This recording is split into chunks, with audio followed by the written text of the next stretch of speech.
नमस्कार भाइ बहिनीहरू, स्वागत छ तपाईहरुलाई नेपाल अनलाइन स्कुलमा। मैले चाहिँ यो च्याप्टर वाइज क्वेसन गराइदिँदै थिएँ है। एसई को ओल्ड क्वेसनहरू सोधिएका च्याप्टर वाइज म गराउँदै थिएँ, जसमा चाहिँ फोर्स एन्ड ग्रेभिटेसन भन्ने हामीले च्याप्टरबाट सुरु गर्दै थियौँ। हामीले चाहिँ ग्रुप ए र ग्रुप बी है 1 mark question, knowledge type question र understanding type question, 2 marks question वाला टाइपको क्वेसनहरू हामीले सबै गऱ्यौँ हैन। अब हामी चाहिँ ग्रुप सी हैन, यो चाहिँ एप्लिकेसन टाइप क्वेसन रहेछ, 3 मार्क्समा सोधिने खालको क्वेसन रहेछ। यो हामी गर्छौँ अब यो भिडियोमा। 29 नम्बरको हेरौँ त, G is inversely proportional to 1 by मतलब आर स्क्वायर। आर भनेको रेडियस अफ द अर्थ भनेको, जी भनेको चाहिँ अर्थकै के अरे एक्सिलरेसन ड्यु टु ग्राभिटीलाई भनेको हो है। जी भन्ने बित्तिकै त्यही बुझ्ने र आर भन्ने बित्तिकै त्यही बुझ्ने, दुईटै अर्थलाई नै सङ्केत गरेको, तर यहाँ फरक पर्दैन है। आर भनेको रेडियस हो, जी भनेको एक्सिलरेसन ड्यु टु ग्राभिटी हो। प्रुफ द्याट भनेको छ। ल प्रुफ गर्ने तरिका यहाँनेरि मैले गरिदिएको छु। ल हेरौँ त यहाँ टु प्रुफ हामीलाई यो प्रुफ गर्न भनेको छ, जी यस्तो इन्भर्सली प्रोपोर्सनल टु हैन from Newton's law of gravitation है। यो तरिका एकदमै कस्तो तरिकाले गर्ने हैन, कति मार्क्समा सोधि पहिला त थाहा पाइहाल्नु पर्छ कति मार्क्सको क्वेसन हो भनेर है। ल हेरौँ त, from Newton's law of gravitation के थाहा छ त हामीलाई? न्युटन्स ल अफ ग्रेभिटेसनबाट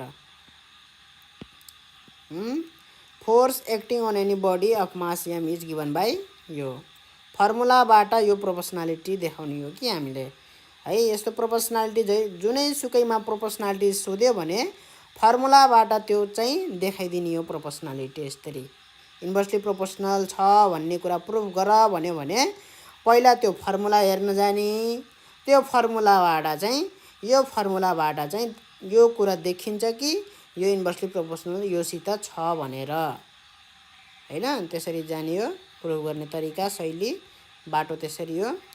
र हामीले चाहिँ यो फर्मुला कहाँबाट आयो त? फेरि यो फर्मुला जुन हाम्रो छ यो हैन, यो फर्मुलाबाट हामीले यो प्रुफ गर्न लागेको हो भने यो फर्मुला कहाँबाट आयो त भन्दाखेरि न्युटन्स ल अफ ग्रेभिटेसन हो। कुनै पनि बडीमा एम मास भएको छ भने त्यसमा कति फोर्स अफ ग्रेभिटी लाग्छ भन्दाखेरि जीएमएम बाई आर स्क्वायर है। यसको प्रुफ छ त। यसको प्रुफ फेरि कहाँबाट आएको हो? त्यही Newton's law of gravitation, universal law के थियो?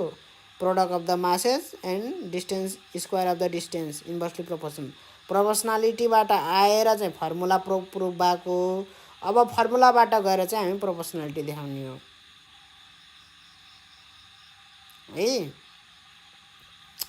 ल हेरौँ त, अनि from Newton second law of motion, न्युटनको सेकेन्ड लले के भन्छ फेरि?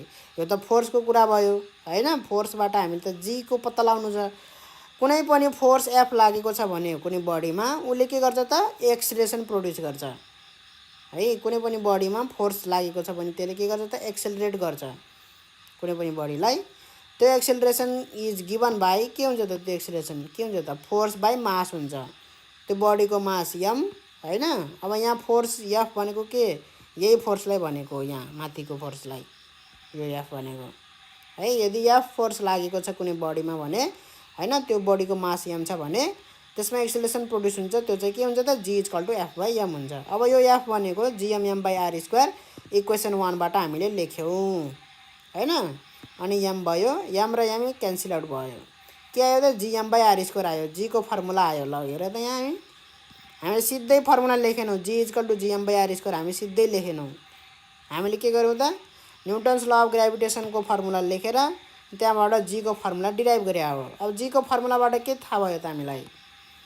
From this relation we conclude that G is inversely proportional to 1 by R square, मतलब आर स्क्वायर रेडियससित इन्भर्सली प्रोपोर्सनल छ। यहीँबाट फर्मुलाबाट देखिन्छ है, पुरै फर्मुलाबाट देखिन्छ यहीँ कुरा बुझिन्छ। G is directly proportional to the यो capital M inversely proportional to the square of the radius. Inversely proportional छ। यो जी त युनिभर्सल कन्स्ट्यान्ट हो, यो चेन्ज हुँदैन कहिले पनि हैन। र माससित सानो एमसित के छ त? इन्डिपेन्डेन्ट छ। यति कुरा चाहिँ यो फर्मुलाबाट पुष्टि हुन्छ ठिक छ। यो फर्मुला चाहिँ यहाँबाट डिराइभ हुन्छ, जी को फर्मुला। जी को फर्मुलालाई हामीले उताबाट डिराइभ गर्दैनौँ, प्रोपोर्सनालिटीबाट। ल यसरी गर्ने है त। अब एक्टिभिटी गरेर पनि यसलाई प्रुभ गर्न सकिन्छ, एक्टिभिटी गरेर पनि प्रुभ गर्न सकिन्छ। तर त्यो एक्टिभिटी यहाँ गर्न सकिँदैन। किन गर्न सकिँदैन? ल ल बनाऊँ त।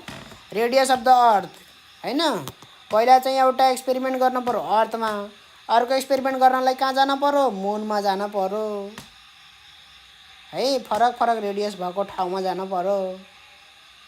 त्यो पोसिबल छ त त्यस्तो एक्सपेरिमेन्ट गर्नलाई? अब साइन्टिस्टहरूले त गर्न सक्छन्, हामीलाई त पोसिबल भएन नि त।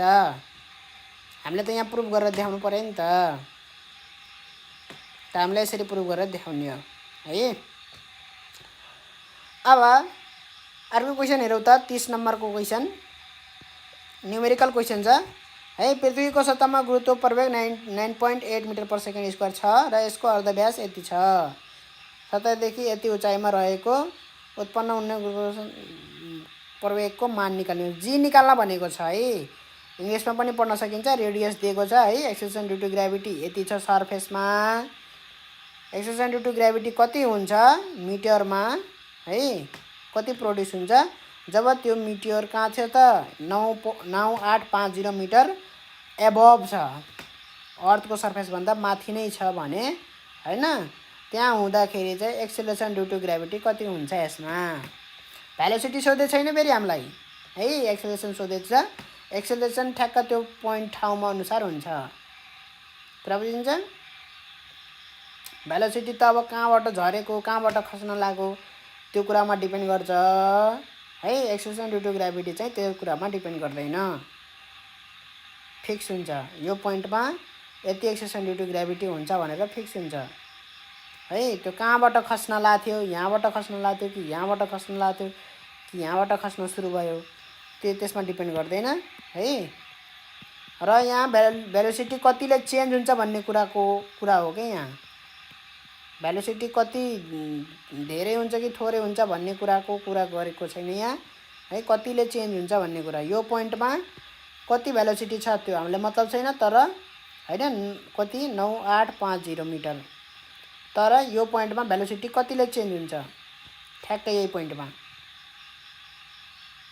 त्यो चाहिँ हामीले निकाल्न सक्छौँ है। यहाँबाट निकाल्न सक्छौँ यी फर्मुलाबाट।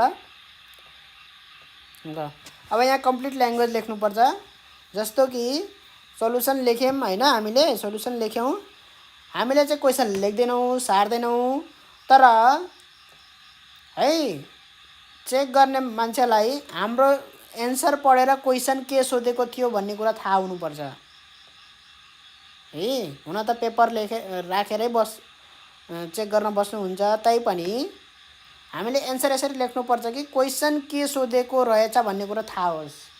न्युमेरिकलमा पनि आर भन्ने बित्तिकै हैन, सिधै हामीले के लेख्नु पर्यो त? सिधै द रेडियस अफ द लेख्नु परेन हैन। लेख्नु मन लाग्यो भने लेख्ने, धेरै लेख्न मन लाग्यो भने radius of the earth is equal to R is equal to है, आर लेख्नु जरुरी छ फेरि त्यहाँ है। रेडियस अफ द अर्थ ब्र्याकेटमा आर इज इक्वल टु अनि त्यसपछि 6.4 × 10³ किलोमिटर लेख्ने है।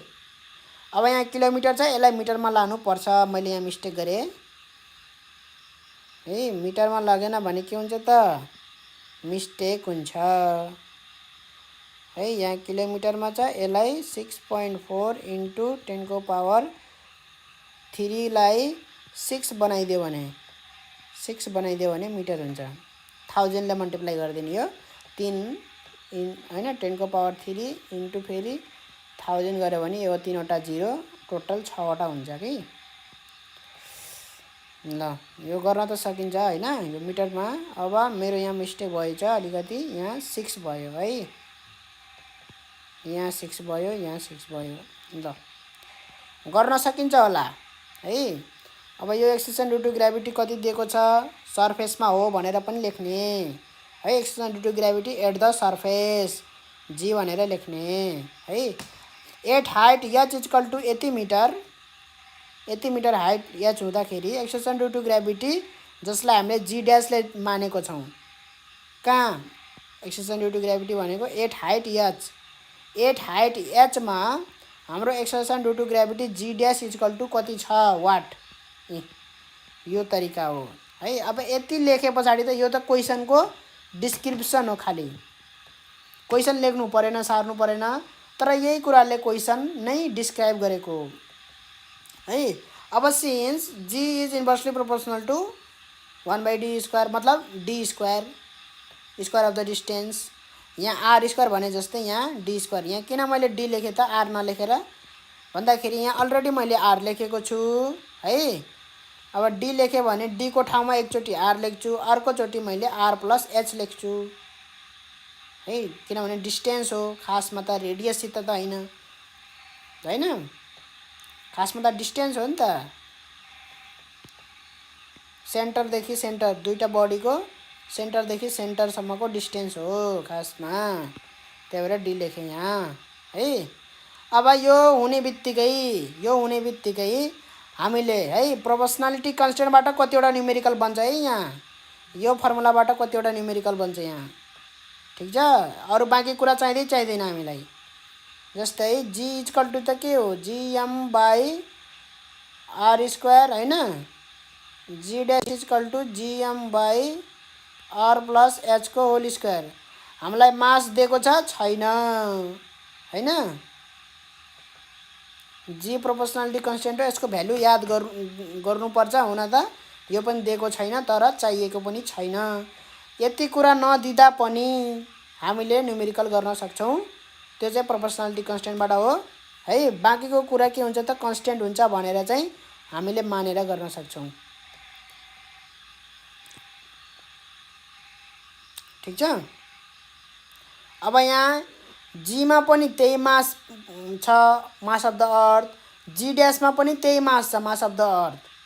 भनेको मतलब दुईटै फर्मुलामा सेम छ भने यसरी डिभाइड गरिदियो भने इक्वेसन यसलाई 1 मानेर इक्वेसन यसलाई 2 मानेर डिभाइडिङ इक्वेसन 1 बाई इक्वेसन 2 गऱ्यो भने जी बाई जी ड्यास, यो जी र यो जी क्यान्सल आउट भयो, यो एम र यो एम क्यान्सल आउट भयो।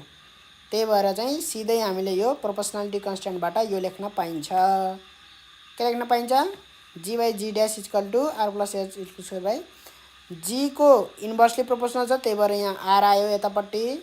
जी ड्यासको कता गयो त, यो गयो के, जी ड्यासको माथि जान्छ के होइन। अब जी बाई जी ड्यास छ, यो आर स्क्वायर तल भयो। अब यो भनेको जी बाई जी ड्यास होइन 1 बाई आर स्क्वायर, ठिक छ।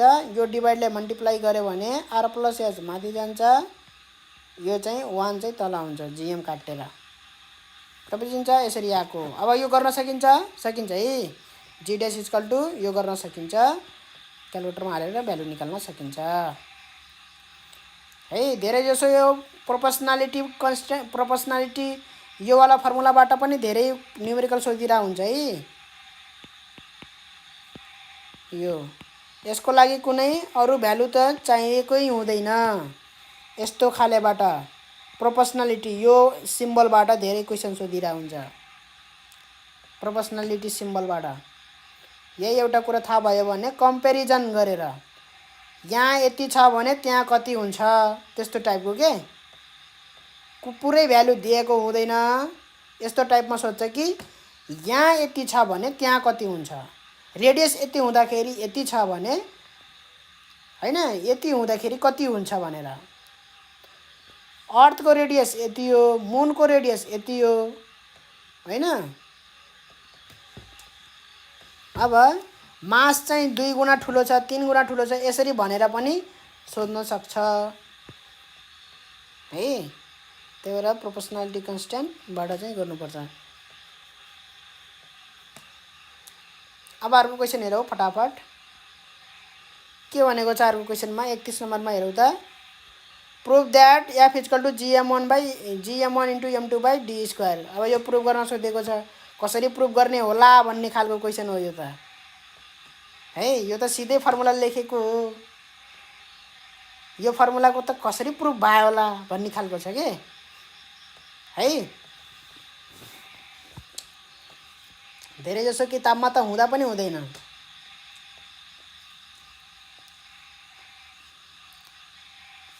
टेक्स्ट बुकहरुमा पहिलाको पुरानो टेक्स्ट बुकहरुमा हैन। त यो प्रुभ गर्न पर्यो भने हामीले त्यसको लबाट प्रुभ गर्ने हो। कहाँबाट प्रुभ गर्ने हो? ल सिद्धान्तबाट प्रुभ गर्ने हो। सिद्धान्त कुरा बुझिन्छ?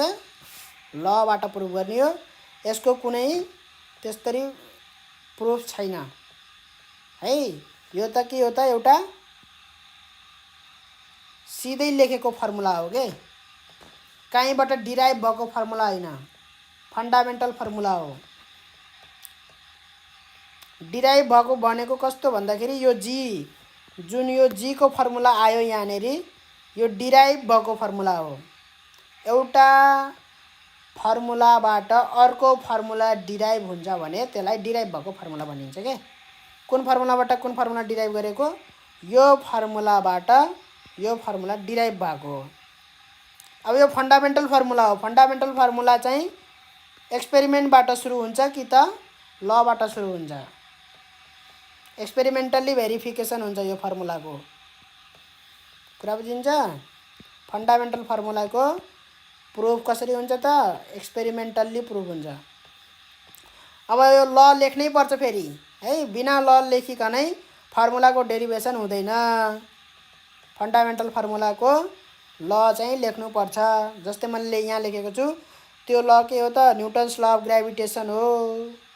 Newton's law of gravitation states that two bodies of mass m1 and m2 separated at a distance d attract each other के गर्छ त? एकअर्कालाई एट्र्याक्ट गर्छ by a force directly proportional to the product of their masses है। by a force which is लेख्दिम है यहाँ, जुन चाहिँ के छ त? Directly proportional to the product of their masses है and inversely proportional to the square of the distance between them. यही हैन त ल? यही हो। अब त्यही ल को यो के हो त? फर्मुला म्याथमेटिकल हो। म्याथमेटिकल्ली लेखे पनि भयो यहाँनेरि है, नलेखे पनि भयो। ठीक छ? म्याथमेटिकल्ली यसरी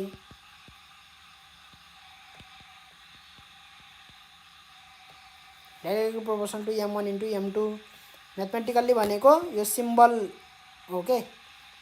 जस्तै मैले यहाँ डाइरेक्टली प्रोपोर्सनल भने नि त्यो सिम्बल भनेको यो हो। Product of the masses m1 into m2 inversely proportional भनेको यी हैन। इक्वेसन 1 र इक्वेसन 2 बनाइदिए। अब यो कम्बाइन गरिदिए इक्वेसन 1 र इक्वेसन 2 लाई एकै ठाउँमा कम्बाइन गर्दाखेरि के भयो त? डाइरेक्टली प्रोपोर्सनल सिधै यसमा पनि गयो यसमा पनि गयो है। अब यो प्रोपोर्सनालिटीलाई हामी के गर्न सक्छौं त? इक्वल टु गर्न पर्यो भने एउटा के आउँछ त? कन्स्ट्यान्ट आउँछ भ्यालु।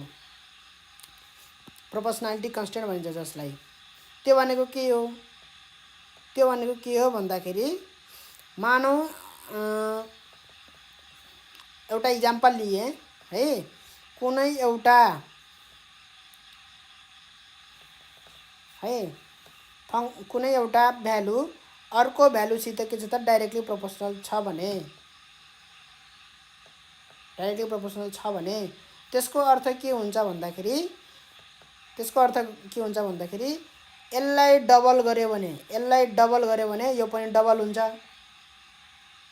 यसलाई त्रिबल गर्यो भने यो पनि त्रिबल हुन्छ। त्यो अर्थ हो है। यसलाई बढायो भने यो बढाउने, यसलाई घटायो भने त्यो घटाउने, तर एउटै प्रोपोर्सनमा घट्छ। प्रोपोर्सनको मिनिङ त्यो हो। प्रोपोर्सन मतलब एउटै प्रोपोर्सनमा बढ्ने एउटै प्रोपोर्सनमा घट्ने भनेको डबल गर्यो भने डबलै हुन्छ ठ्याक्कै, त्रिबल हुन्न। त्रिबल गर्यो भने त्रिबलै हुन्छ यता पनि ठ्याक्कै, फेरि चौबल हुन्न। कुरा बुझिन्छ? त्यही भएर अब यहाँनेरि कन्स्ट्यान्ट एउटा के आउँछ भन्दाखेरि त्यो कन्स्ट्यान्ट भनेको के हो भन्दाखेरि यदि हामीले यसको ग्राफ जस्तो बनायो भने x र यता y गरेर है। जस्तै यहाँनेरि इक्जाम्पल यो यसको इक्जाम्पल चाहिँ यहाँनेरि हामीले फोर्स राख्न सकिन्छ र यतापट्टि चाहिँ m1 m2 by d square एकैचोटी है। m1 m2 by d square एकैचोटी m1 m2 by d square दुईटैको मासको प्रोडक्ट र d स्क्वायर को गरेर एकैचोटी भ्यालु जे आउँछ त्यो हैन। यो गर्दाखेरि हैन यसरी। अब यो भ्यालु आउँदाखेरि एफ को भ्यालु यो आयो, यो भ्यालु हुँदाखेरि यो आयो। यसरी चाहिँ के आउँछ त स्ट्रेट लाइनमा जान्छ कि यसरी है। अब त्यो स्ट्रेट लाइन फेरि यस्तो पनि हुन सक्छ, त्यही पनि यसलाई हामी के भन्छौँ त डाइरेक्टली प्रोपोर्सनल नै भन्छौँ है। यसरी भयो भने पनि के भयो त डाइरेक्टली प्रोपोर्सनल नै भन्छौँ। y is directly proportional to x। अहिले यहाँ x राखौँ र यहाँनेरि y राखौँ। कुरा बुझिन्छ? ठिक छ हो। अब g को मतलब के भयो त यहाँ भन्दाखेरि g भनेको त्यो प्रोपोर्सनालिटी कन्स्टेन्ट जुन छ त्यो प्रोपोर्सनालिटी कन्स्टेन्टले के देखाउँछ भन्दाखेरि अब हेरौँ है, अब हेरौँ यहाँ त्यसले चाहिँ स्लोप देखाउँछ, स्लोप अफ द लाइन। कुरा बुझिन्छ? स्लोप अफ द लाइन भन्नुको मतलब कसरी बढ्छ, बढ्न त बढो, कसरी बढ्छ भन्ने कुरा हो के।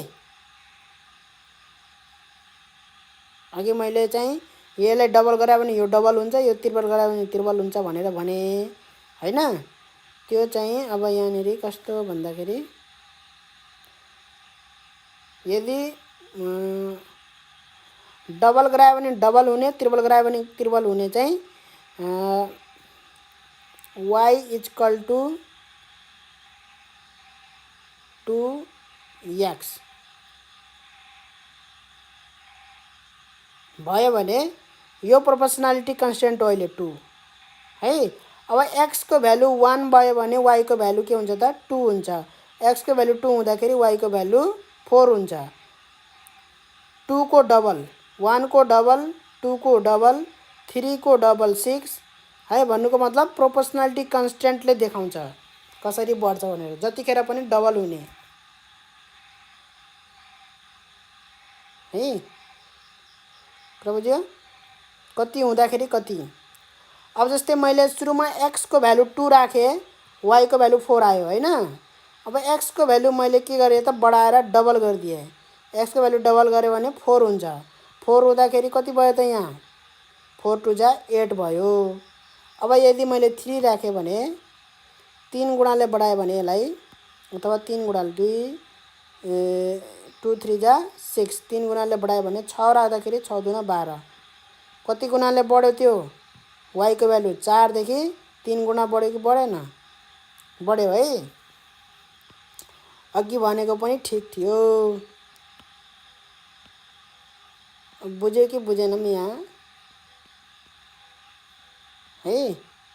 अब 3 राख्दा पनि त्यही हो है। प्रोपोर्सनालिटी कन्स्टेन्ट जस्तै मैले 3 राखेँ भने है, 1 भयो जस्तै यहाँ 2 राख्दाखेरि यो y को भ्यालु 6 हुन्छ। 2 राख्दा 6, यसलाई डबल गरेँ। 4 राख्दाखेरि 4 3 जा 12, यसको डबल भयो हैन। अब यसको त्रिपल गरेँ, 2 3 जा 6, डबललाई 2 लाई मैले 6 बनाइदिएँ, त्रिपल गराइदिएँ भनेपछि 6 3 जा 18। भन्नुको मतलब यसको त्रिपल भयो, 6 3 जा 18। भन्नुको मतलब प्रोपोर्सनालिटी कन्स्टेन्ट डाइरेक्टली प्रोपोर्सनल छ भने डबल गरायो भने डबल हुन्छ, त्रिपल गरायो भने त्रिपल हुन्छ, त्यो छुट्टै कुरा हो। यो कन्स्टेन्टले चाहिँ के गर्छ त भन्दाखेरि हैन, त्यसको भ्यालुलाई 1 हुँदाखेरि कति हुने, 2 हुँदाखेरि कति हुने, 3 हुँदाखेरि कति हुने हैन, कुन रेटमा बढिरहेछ, कुन प्रोपोर्सनमा बढिरहेछ, त्यो हो प्रोपोर्सन। प्रोपोर्सन भनेको बुझ्यौँ, कुन प्रोपोर्सनमा बढिरहेछ भन्ने कुरा। रेसियो एन्ड प्रोपोर्सन पढेन? रेसियो एन्ड प्रोपोर्सन हो, त्यसको अर्थ बुझ्यो कि बुझेन? ल यसमा हामी धेरै नजाउँ। जी भनेको के हो त प्रोपोर्सनालिटी कन्स्टेन्ट हो। कुरा बुझिन्छ? जसमा चाहिँ स्लोप बन्न सकिन्छ। कसको स्लोप भन्दाखेरि यो एकातिर यो पुरै राख्नुपर्छ है। फेरि m1 इन्टु m2 मात्रै राख्यो भने पनि भएन, डी स्क्वायर मात्रै राख्यो भने पनि भएन। Slope of the graph plotted by एकातिर f राख्ने, अर्कोतिर के राख्ने त m1 m2 by D square राख्ने। डी स्क्वायर मात्रै राख्यो भने के हुन्छ त यस्तो खालको ग्राफ आउँछ। कुरा बुझिन्छ?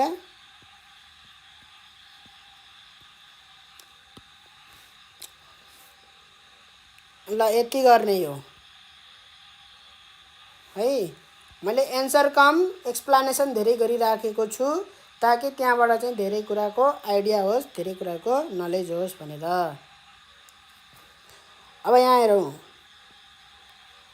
Right any two applications of gravity भनेको छ। दुईवटा एप्लिकेसन ग्राभिटीको लेख्नु पर्यो।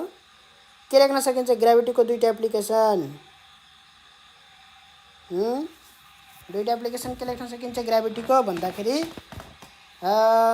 कुनै पनि वस्तु फेरि है, any object thrown upward falls down, एउटा त्यो लेख्न सकिन्छ है।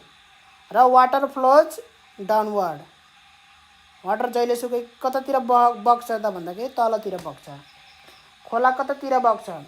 जतातिर खाल्टोतिर, मतलब जतातिर तल पर्छ। खोला त खोला हो हैन। जस्तै अलिकति यतातिर के छ त, यतातिर लो छ के। लो भनेको बुझिन्छ? लो भनेको भन्दाखेरि कस्तो भन्दाखेरि यो सिधा छ है, प्लेन, सिधा प्लेन छ है, यस्तो ठीक छ। यहाँ पानी राख्यो भने यता पनि जान सक्छ, यता पनि जान सक्छ, मतलब ऊ भयो के हैन, एउटा उसमा भयो। तर खोला कस्तो हुन्छ भन्दाखेरि खोला देखिनमा त्यस्तो देखिन्छ, सिधा भएको देखिन्छ है। तर खोला जस्तै यतातिर बगिराखेको छ भने त्यो खोला यस्तो खालको छ है। यतातिर चाहिँ हाई लेभलमा पुग्यो, मतलब लेभल हेरौँ है, यहाँ यतातिर चाहिँ लो लेभलमा पुग्यो है। अब बीचमा कहीँ यसरी सिधा पनि हुनसक्छ, यस्तो अलिकति ठाउँमा के हुनसक्छ, सिधा पनि हुनसक्छ यसरी। तर त्यसलाई मतलब हुँदैन हामीलाई। मेन हाम्रो पानी कतातिरबाट आछ? हिमालतिरबाट आछ हैन। हिमालतिरबाट आएर खोला बगिरहेछ भने हिमालको हिउँ पग्लेर जुन खोला आइराखेको छ भने हैन, त्यो त के भयो त, हाई लेभलबाट लो लेभल अब समुद्रतिर नै जाने हो हैन। हो त पानी के भयो त, यो किन बग्यो त यतातिर? ग्राभिटीको कारणले, फोर्स अफ एट्र्याक्सन, तलतिर जान खोज्छ, एउटा त्यो लेख्न सकिन्छ है। Water flows down, upstream बग्दैन, डाउन स्ट्रिम बग्छ, DOWNSTREAM।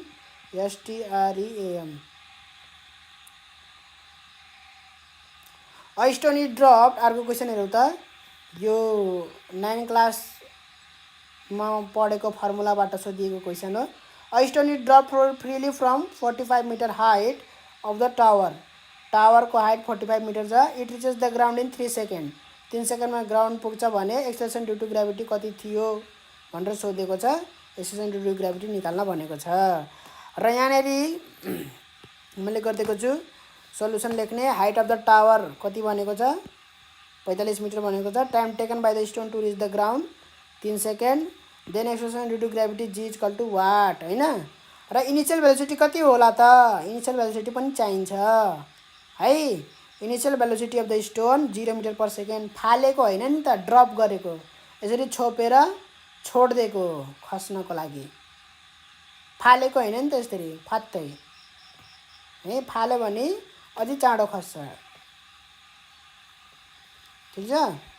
जस्ट ड्रप गरेको यसरी भनेको मतलब 0बाट सुरु भयो त्यसको भेलोसिटी बढ्नको लागि। अब वी हेभ क्लास 9 मा पढेको फर्मुला के थियो? S is equal to UT plus 1/2 A2 square, Newton's equation of motion है। जसमा S भनेको डिस्प्लेसमेन्ट थियो। यसमा डिस्प्लेसमेन्ट भनेको के हो त? हाइट कभर गरेको। ढुङ्गाले कति कहाँदेखि कहाँ गयो? ढुङ्गा त्यहाँ माथिदेखि तल आयो, कति डिस्प्लेसमेन्ट भयो त? त्यो हाइट बराबरको डिस्प्लेसमेन्ट भयो ढुङ्गाको, त्यही भएर H भयो। UT जस्ताको तस्तै 1/2, एक्सेलरेसन भनेको यहाँ एक्सेलरेसन ड्यू टु ग्राभिटी भयो, GT स्क्वायर होइन त हो। या चिज कल्टु पुट गरेँ, भ्यालु पुट गरेँ, सबै मैले कति आयो त? 10 आयो। ल अर्को हेरौँ त mention any 3 consequences of gravitational force. कन्सिक्वेन्सेसमा पनि त्यही लेख्ने, दुईटा त मैले भनिसकेँ, एउटा अझै के लेख्न सकिन्छ त कन्सिक्वेन्सेसको बारेमा यिनीहरू सबै मैले एकचोटि राम्रो भिडियो बनाएको थिएँ है, सबै क्वेसनहरूलाई समेटेर है। कन्सिक्वेन्सेस अफ ग्राभिटेसनल फोर्स कहाँ छ त यहाँ भन्दाखेरि सम इफेक्ट्स अफ ग्राभिटीमा मैले कति धेरै इक्जाम्पल दिएको थिएँ त्यतिखेर। अब यहाँ दिन पर्यो फेरि है। अब यहाँ ग्राभिटेसनल फोर्सको फेरि छुट्टै हुन्छ, ग्राभिटीको छुट्टै हुन्छ, ग्राभिटेसनल फोर्सको छुट्टै हुन्छ है। जसमा मैले यहाँ भनिदिन्छु सरासर, existence of solar system is due to gravitational force between the sun and the planets. एउटा यो भयो है, सनको वरिपरि प्लानेट घुम्छ, अर्थको वरिपरि मुन मात्रै घुम्छ, अरू प्लानेट घुम्दैन अर्थको वरिपरि है। यो म पहिला पनि भनिसकेको छु कि अर्थकै ग्राभिटेसनल फिल्डभित्र मुन पर्छ, त्यही भएर त्यसको वरिपरि घुम्छ भनेर पहिल्यै भनिसकेको छु। एउटा यो भयो होइन। अर्को के, occurrence of sea tides due to gravitational force of the sun and the moon होइन अन द सी वाटर। सनको ग्रेभिटेसनल पुल सी वाटरमा र अथवा मुनको gravitational pull on the sea वाटरमा। सन र मुन बिचको ग्रेभिटेसनल फोर्स होइन कि सनको र अर्थको ग्रेभिटेसनल पुल भयो र मुनको र अर्थको ग्रेभिटेसनल पुल भयो। अकोरेन्स अफ सी टाइड्स दुईवटा भनिसके। अर्को the satellite orbiting around the planet. Satellite पनि त यो घुम्छ नि, त्यसको आर्टिफिसियल सेटेलाइटहरू छन् थुप्रै। हाम्रो नेचुरल सेटेलाइट भयो मुन होइन, प्लानेटको वरिपरि घुम्नेलाई सेटेलाइट भन्छ कि हो। त्यो पनि के भयो त ग्राभिटेसनल फोर्सकै कारणले गर्दाखेरि भयो। त्यति कन्सिक्वेन्सेस लेख्ने, तीनटा कन्सिक्वेन्सेस 3 नम्बरको है। ल फटाफट अर्को क्वेसन हेरौँ त। The mass of the Jupiter is 1.9 × 10⁻27 kg। Radius पनि दिएको छ है। Calculate the acceleration due to gravity on the surface. सर्फेसमा सोधेको छ। जी इक्वल टु के GM/r² फर्मुलाले आउँछ। मास पनि दिएको छ है, रेडियस पनि दिएको छ। जी को भ्यालु आफै पुट गर्ने हो, जी को भ्यालु आफै पुट गर्ने हो 6.67 × 10⁻11। याद गरेर जाने, नत्र भने दिएको पनि हुन्छ अगाडिमा, नत्र क्वेसनमै दिएको हुन्छ। गर्न सकिन्छ, यो गर्न सकिन्छ है। अब जी निकालिसके, जी निकालिसके पछाडि what will be the weight of the person. मान्छेको वेट कति हुन्छ त? मान्छेको वेट भनेको W = M × G। वेट भनेकै के हो त? फोर्स अफ ग्राभिटी हो। वेट भनेकै फोर्स अफ ग्राभिटी हो, या मास इन्टु जी भयो, M × G। अब जी निकालिसके, मास दिएको छ 85। अब जी कति निकालेँ यहाँबाट निकाल्छु मैले, कति निकाल्छु होइन। अब यहाँ केजी किलोमिटर यहाँ दिएको छ झुकाउनलाई है। बहुत याद गर्ने, बहुत याद गर्ने। किलोमिटर दिएको छ भने त्यसलाई मिटरमा लग्ने, बहुत यो याद गरेर राख्ने। युनिट चाहिँ एकदमै पक्का याद गरेर राख्ने। बिग्रिने कारण त्यही हो, न्युमेरिकल बिग्रिने कारण युनिट हो। गाह्रो न्युमेरिकल छैन यो, एकदमै सजिलो न्युमेरिकल हो। ग्राभिटेसनबाट धेरै न्युमेरिकल बिग्रिन्छ युनिटको कारणले गर्दाखेरि, र यो मिस्टेक बच्चाहरूले मात्रै गर्छन् है। 10 कक्षामा पढ्ने बच्चाहरूले मात्रै गर्छन् भन्नाले 10 क्लासको विद्यार्थीहरूले गर्छन् भनेको हो, बच्चा भनेको होइन कि।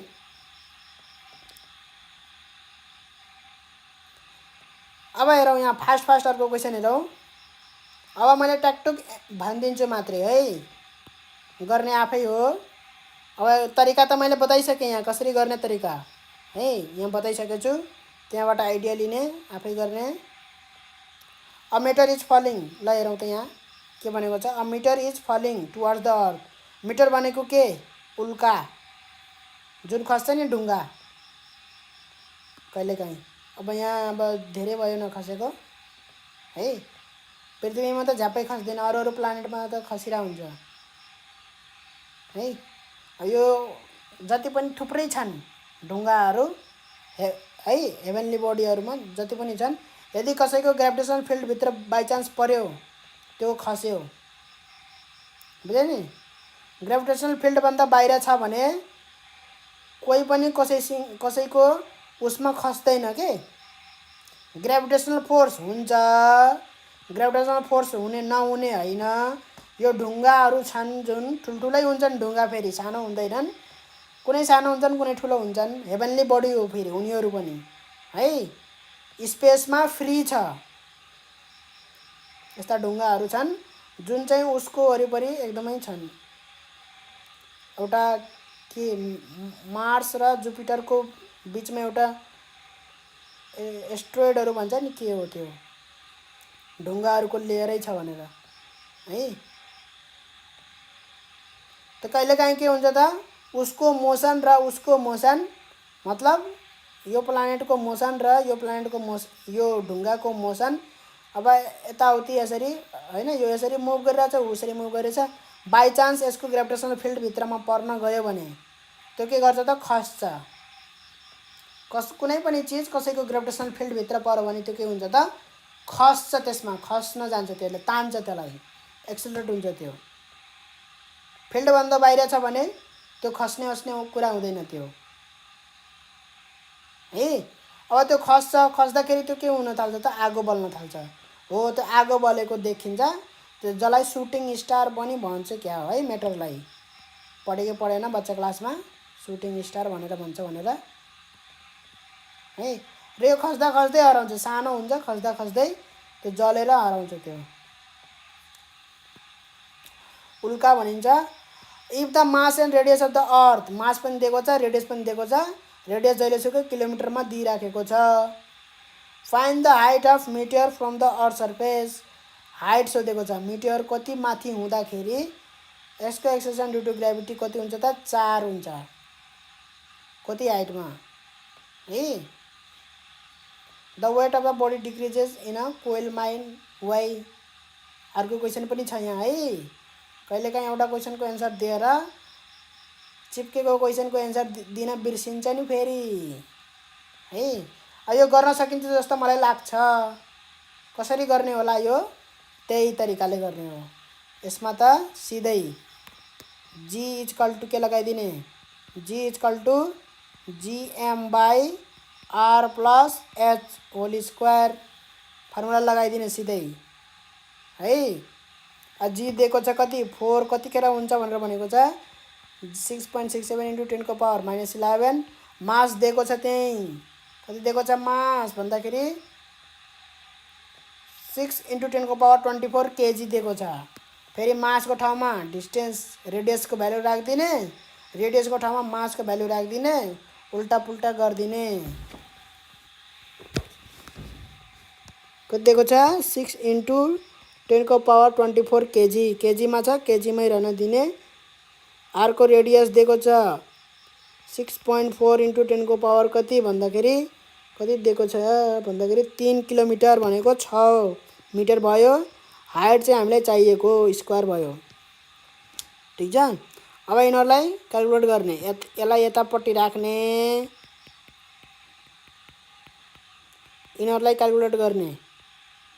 ठिक छ। यति क्याल्कुलेट गरेर निकाल्ने, निकालेको भ्यालुलाई फेरि स्क्वायरमा लग्ने कि गरिदिनुपर्छ। यो स्क्वायरमा लाग्न सकिन्छ कि सकिँदैन, अनि स्क्वायर काट्ने है। अन्डररुट गर्दाखेरि पनि भयो भ्यालुलाई है, यसरी अन्डररुट गर्दा पनि ठिक छ। नत्र भने कहिलेकाहीँ के हुन्छ भन्दाखेरि यस्तो स्क्वायरमा गर्न सकियो भने, यसरी काट्न पर्यो भने सजिलो हुन्छ है। त्यस्तो खालको न्युमेरिकल अहिले आयो भने भनौँला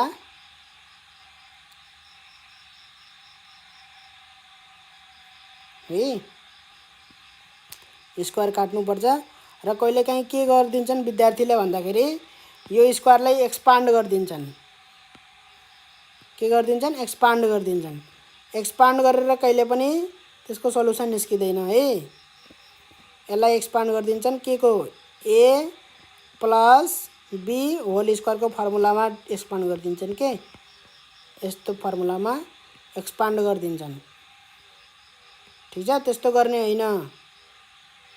बरु यस्तो छ भने है, यस्तो छ भने यहाँ पनि b छ यहाँ पनि b छ। b भनेको h भनेको है, यहाँनेर b भनेको के भयो त यहाँ h भयो, h भयो। यहाँ पनि h छ यहाँ पनि h छ। h को भ्यालु निकाल्नको लागि h दुई ठाउँमा यस्तो हुनु भएन। कति ठाउँमा हुनुपर्छ? एक ठाउँमा हुनुपर्छ है, एउटा मात्रै गराउनु पर्छ। ठीक छ, यस्तो प्लस माइनसले छुट्टाएको दुई ठाउँमा हुनु भएन h। यदि h को भ्यालु निकाल्नु छ भने त्यसलाई एक ठाउँमा गर्नुपर्छ। त्यो भनेको यो तरिका हो। एक्सपान्डेड फर्मलाई हामी के गर्छौं त फ्याक्टोरियल फर्ममा लाने हो। फ्याक्टर्स, यसलाई फ्याक्टर्स फर्म भन्छ। फ्याक्टर हो यो चाहिँ के हो त एक्सप्रेसन, एक्सपान्डेड एक्सप्रेसन हो। ठीक छ, बरु यस्तोलाई हामीले यस्तोमा कन्भर्ट गर्ने हो। तर विद्यार्थीले के गरिदिन्छ स्क्वायरको फर्मुलामा खोल्दिन्छ यसलाई है, स्क्वायरको फर्मुलामा खोल्दिन्छ र आफै के गरिदिन्छ त अल्झिन्छ। ठीक छ, त यस्तो खालले गल्ती गर्ने होइन। ठीक छ, यो स्क्वायरमै रहन दिने, यताको पनि के गर्ने त स्क्वायरमै लग्ने हैन।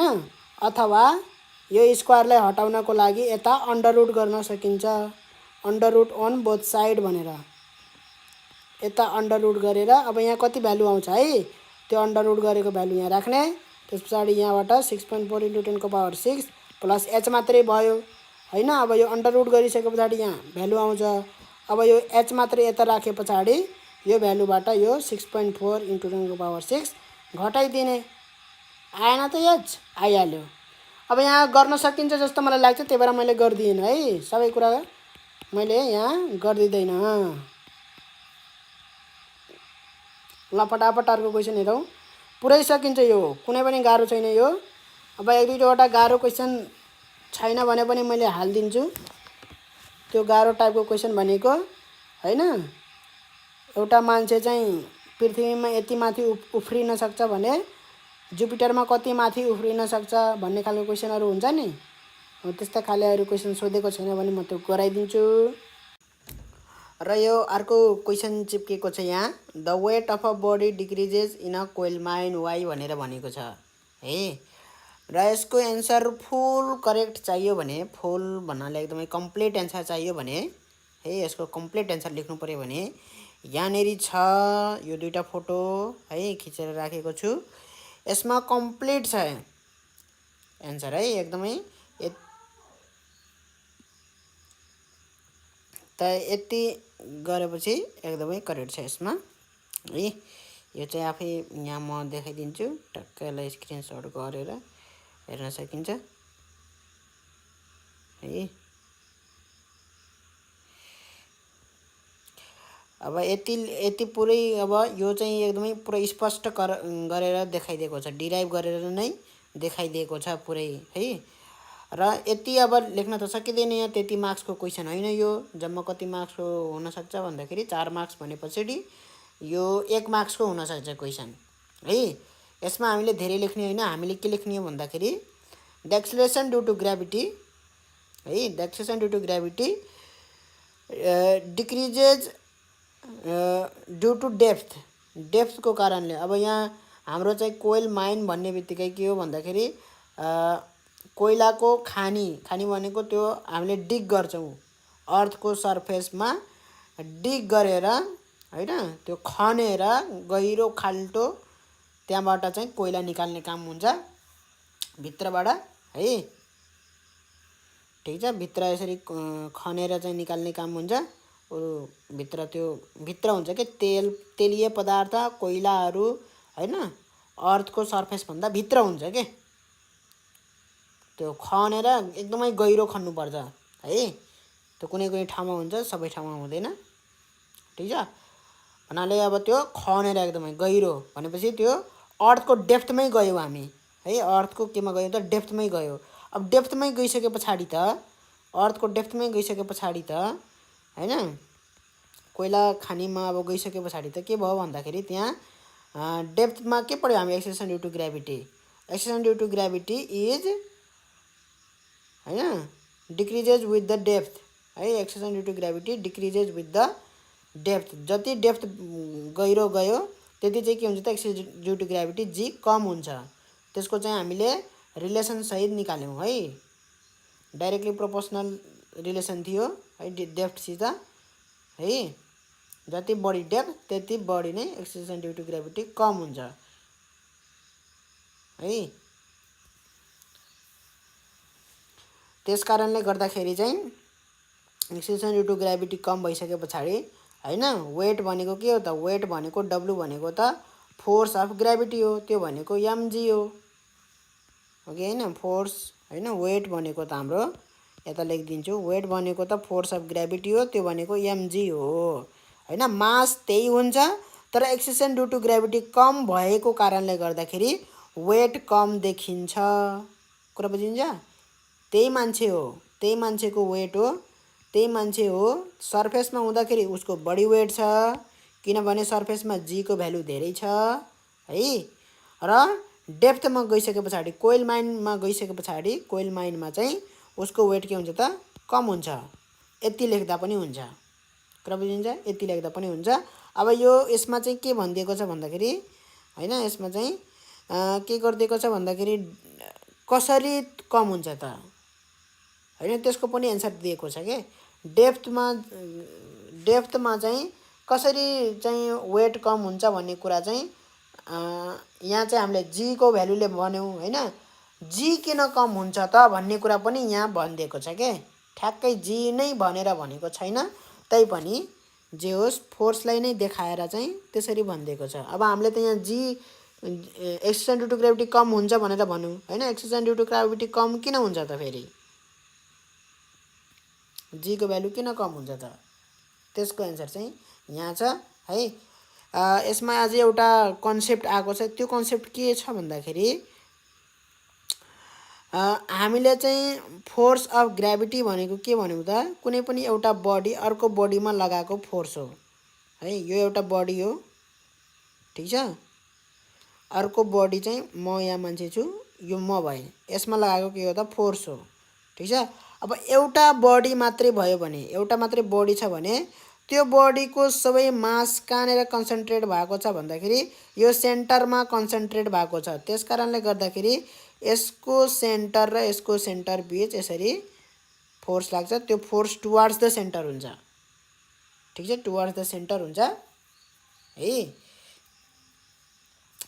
तर यो चाहिँ हामीले एउटा बडीको उस कुरा गर्यौं हैन। अब अर्को कन्सेप्ट के निस्क्यो भन्दाखेरि यहाँबाट यही कुरालाई एक्सप्लेन गर्नलाई है यही कुरालाई डेप्थमा किन कम भयो भन्ने कुरालाई एक्सप्लेन गर्नको लागि यो एउटा ठुलो बडी एउटा बडी नभएर सानो सानो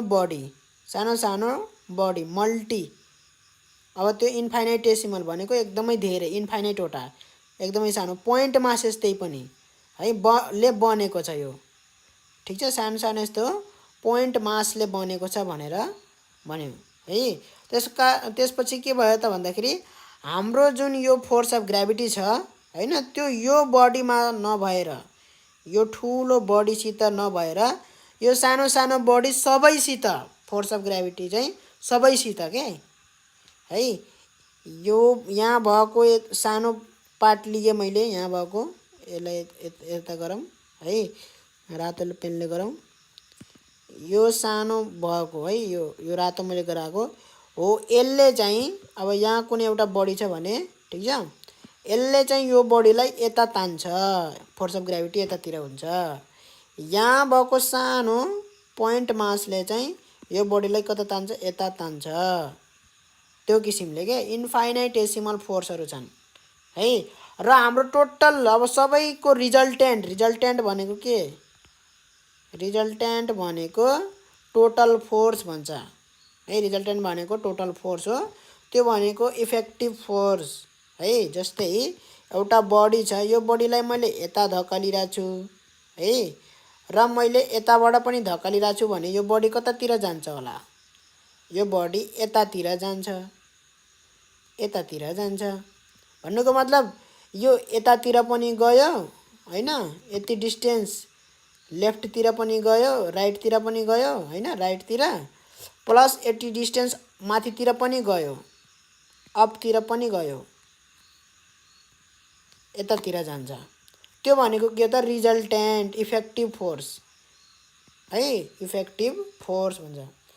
यसमा बल कता लागे जस्तो भयो त भन्दाखेरि उता लागे जस्तो भयो, त्यसलाई भन्छ रिजल्टेन्ट फोर्स। दुईटा फोर्स एकैचोटि लाग्दाखेरि है। यस्तै यहाँ सबै फोर्सको रिजल्टेन्ट फोर्स कतातिर हुन्छ त? ठ्याक्क सेन्टरतिर हुन्छ है। अब यहाँ आफै पनि इमेजिन गरेर हेर्न सकिन्छ है, सबै कतातिर जान्छ त? सेन्टरतिर जान्छ। कुरा बुझिन्छ है? यो बडी छ, यो बडीलाई यतातिरबाट तानेको छ, यतातिरबाट तानेको छ भने न यो यतातिर जान्छ न यो यतातिर जान्छ, सिधा मात्रै आउँछ है। यता लेफ्टतिर पनि अलिकति पनि सरेको हुन्न, राइटतिर पनि सरेको हुन्न, तलतिर मात्रै सरेको हुन्छ। त्यही कुरा हो यहाँ पनि है। Sum of the gravitational force is the sum of the small gravitational force of point masses भनेर भनेको छ है। अब यही कन्सेप्टले मिल्छ है। अब सपोज मानौ यो कहाँ गयो त? डेप्थमा गयो। सपोज कहाँ गयो त यो? अब मान्छे कहाँ गयो त? डेप्थमा गयो। अब डेप्थमा गइसके पछाडि त यहाँ डेप्थमा गइसके पछाडि त यहाँ डेप्थमा गयो हैन, यहाँ छ भ त्यो मान्छे है। अब उलाई फोर्स लाग्ने, अब यहाँ भएको बडीले अर्को पेन चेन्ज गरे, यहाँ भएको पोइन्ट मासले कतातिर तान्छ? उतातिर तान्छ कि तान्दैन? तान्छ नि हैन, उतातिर तान्छ। र यहाँ भएका पोइन्ट मासेसहरूले यतातिर तान्छ, यहाँ भएका पोइन्ट मासेसहरूले माथितिर तान्छ हैन। अब यो मानौ खाल्टो छ भने पनि हैन, यसरी यतातिर भएकाले यतातिर यसरी तान्छन्। ठिक छ भने पछाडि जुन हाम्रो इफेक्टिभ रिजल्टेन्ट फोर्स हुन्छ है, रिजल्टेन्ट फोर्स हुन्छ, त्यो यतिको मात्रै आउँछ कि यतिलाई एउटा मास मात्रै भनेर यसको एउटा स्फियर बनाएर यहाँबाट देखि यहाँसम्मको है यतिको स्फियर बनायो भने हो, यतिलाई एउटा सिंगल बडी मानेर, यतिलाई एउटा सिंगल बडी मानेर निकालेको फोर्स जति हुन्छ त्यति नै यसको के आउँछ त? वेट आउँछ अथवा ग्रेभिटेसनल फोर्स आउँछ। किनभनेदेखि यिनीहरू बाँकी जुन फोर्स छन्, यिनीहरू फोर्सले अरू फोर्सलाई क्यान्सल आउट गरेको हुन्छ है। यिनीहरू फोर्सले के गरेको हुन्छ त? अरू फोर्सलाई क्यान्सल आउट गरेको हुन्छ। त्यस कारणले गर्दाखेरि त्यस्तो भएको हो। पोइन्ट मासको कन्सेप्ट यो हो है। किन चाहिँ डेप्थमा जाँदाखेरि चाहिँ किन भ्यालु अफ जी घट्दो रहेछ अथवा फोर्स अफ ग्राभिटी घट्दो रहेछ भन्ने कुराको है। भेक्टरको कन्सेप्ट लाउनु पर्छ यहाँ। ठिक छ।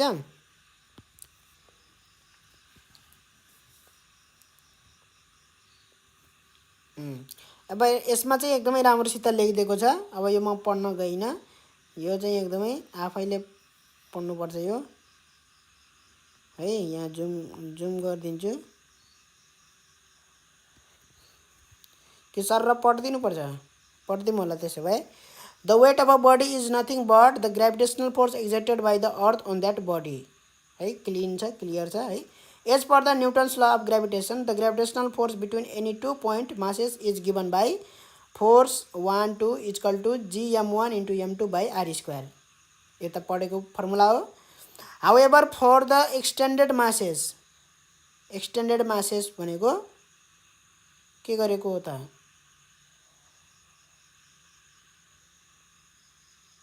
अलिकति ऊ भएको के, एक्सटेन्ड भएको के है। र छोडिदिउँ। The above formula is not directly applicable. यो डाइरेक्टली एप्लिकेबल छैन यो फर्मुला है। But it could be made applicable by logically breaking down the masses of both the bodies into infinitesimally small point masses है। सानो सानो point मासमा इन्फाइनेटेसिमल्ली भनेको इन्फाइनेटवटा सानो सानो पोइन्ट मास भनेको एकदमै सानो मास हो है, पोइन्ट जत्रो। त्यत्रो चाहिँ त्यत्रो गर्ने भने कतिवटा टुक्रा हुनुपर्छ हो, त्यतिवटा टुक्राएर त्यतिवटा फोर्स गराएर हैन, त्यतिवटा फोर्स गराएर उनीहरूको रिजल्टेन्ट फोर्स निकाल्ने नै के हो त त्यो हो है। यो कुरालाई मैले एक्सप्लेन गरिसकेँ। That method works for all vector quantities, सबै भेक्टर क्वान्टिटिजलाई वर्क गर्छ यो मेथडले। अब फोर्स पनि भेक्टर क्वान्टिटी हो, त्यही भएर यसलाई पनि काममा लाग्छ। Sometimes the result of the above operation is remembered as the formula to avoid the tedious mathematics every time they are needed है। यो चाहिँ अब टिडियस म्याथमेटिक्स हटाउनको लागि चाहिँ यो माथिको फर्मुला युज गरिन्छ। कुन फर्मुला? यही सिम्पलवाला formula, F equal to gm1 into m2 by R square है। हामीले इन्फाइनेटेसिमल्ली चाहिँ यसमा सानो सानो पोइन्ट मान्यौँ भने पहिला यसको फोर्स निकालो, उसको फोर्स निकालो, अनि सबलाई जोड्नुपर्छ के। अब यहाँ इन्फाइनेटवटा पोइन्ट मास मानेको छ, कसरी सबलाई जोड्ने अनि कसरी त्यसलाई क्यालकुलेसन गरेर उस निकाल्ने त गाह्रो हुन्छ नि त हैन। सबैले जोडेर उ गर्न त गाह्रो हुन्छ। त्यस कारणले गर्दाखेरि सिधा सिम्पल फर्मुला यो लगाइदिने हाम्रो आइहाल्छ है। तर कक्षा 10 मा चाहिँ अब यस्तो कुराहरूको डिटेल इन्फर्मेसन चाहिँ 10 मा आवश्यकता छैन। तै पनि अब यहाँ आइसक्यो त मैले भनिदिएँ है। Here we are going to use two such result to understand this। अब अन्डरस्ट्यान्ड गर्नलाई दुईटा यस्तो युज गरेको छ। के भनेको भन्दाखेरि a spherically symmetric body affects external object gravitation as the all of its mass were concentrated at a point of its center। अब स्फेरिकल्ली सिमेट्रिक छ भने है, त्यो बडी चाहिँ स्फेरिकल्ली हैन, उसको मासहरू प्रोपोर्सनली डिस्ट्रिब्युटेड छन् भन्नाले यो मास भयो हैन। यतापट्टि चाहिँ गरुङ्गो गरुङ्गो, यतापट्टि चाहिँ हलुङ्गो हलुङ्गो, त्यस्तो हैन के, बराबरी है। जस्तै मानौ यो अर्थै भयो भने यसको फलाम जस्तो मेटलहरू चाहिँ सबै यतापट्टि छन् हैन, यदि मानेको है जस्ट। र हलुका हलुका कार्बन भयो हैन, यिनीहरू हलुका हलुका हैन, सोडियम भए हलुका हलुका के हैन, यिनीहरू चाहिँ यतापट्टि छन् भने यो चाहिँ प्रोपोर्सनल भएन है। त्यसको सेन्टर अफ ग्राभिटी पनि चेन्ज हुन सक्छ, यता सेन्टरमै ठ्याक्क नभएर अलिकति यतातिर शिफ्ट हुन सक्छ, ठीक छ। त्यही भएर यो सिमेट्रिक बडीलाई त्यसरी भनेको हो।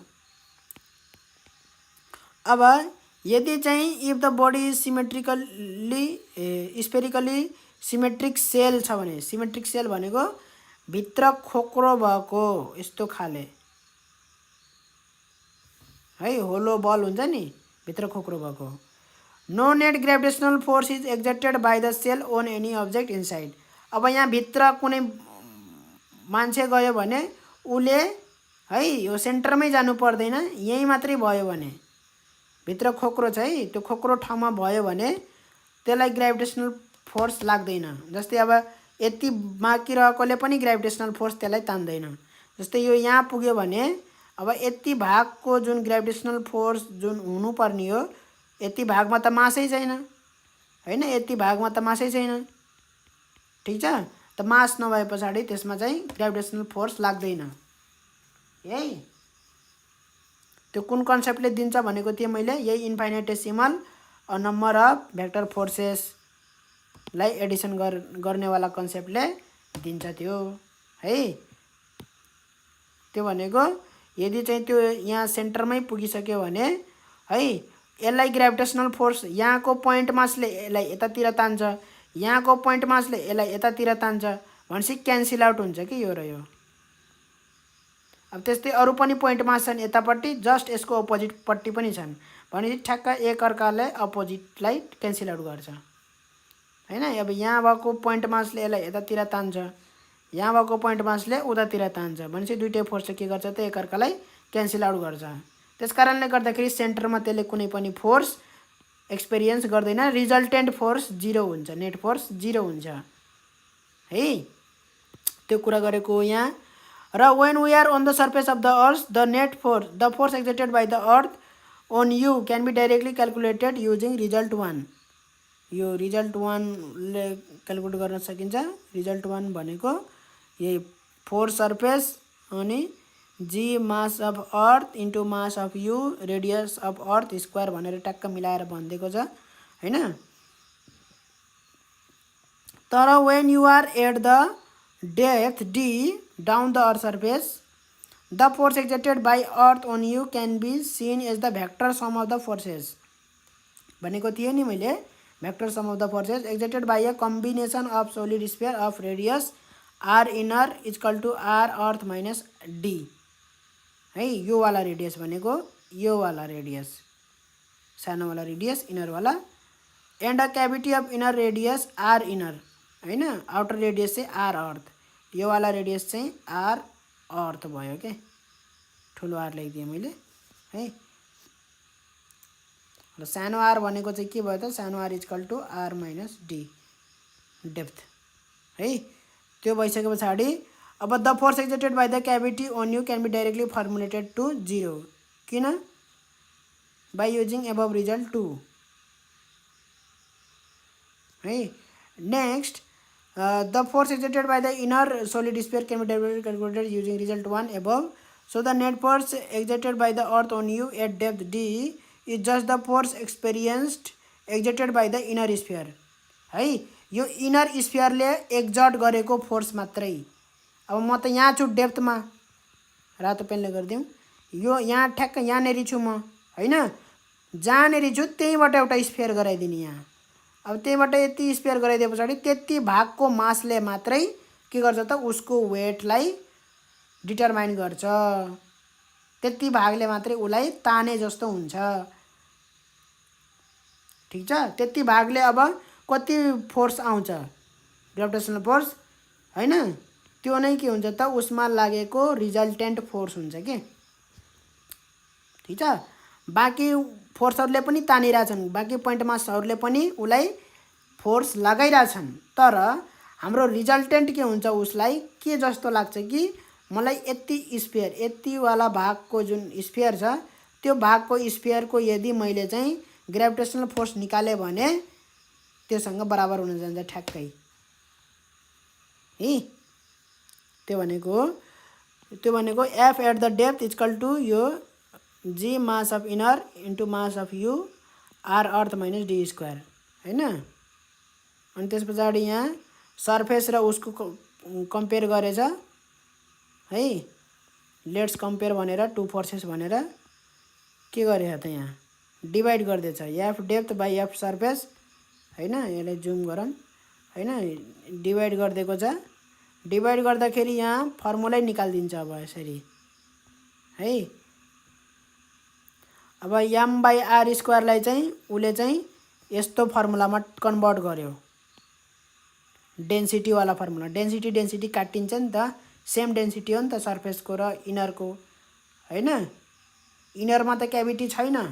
त्यो जस्ट अघि त्यहीसम्म सीमित भयो क्याभिटी वाला चाहिँ. यहाँनेरि चाहिँ के भएको भन्दाखेरि डेप्थसित रिलेटेड कुरा गरेको.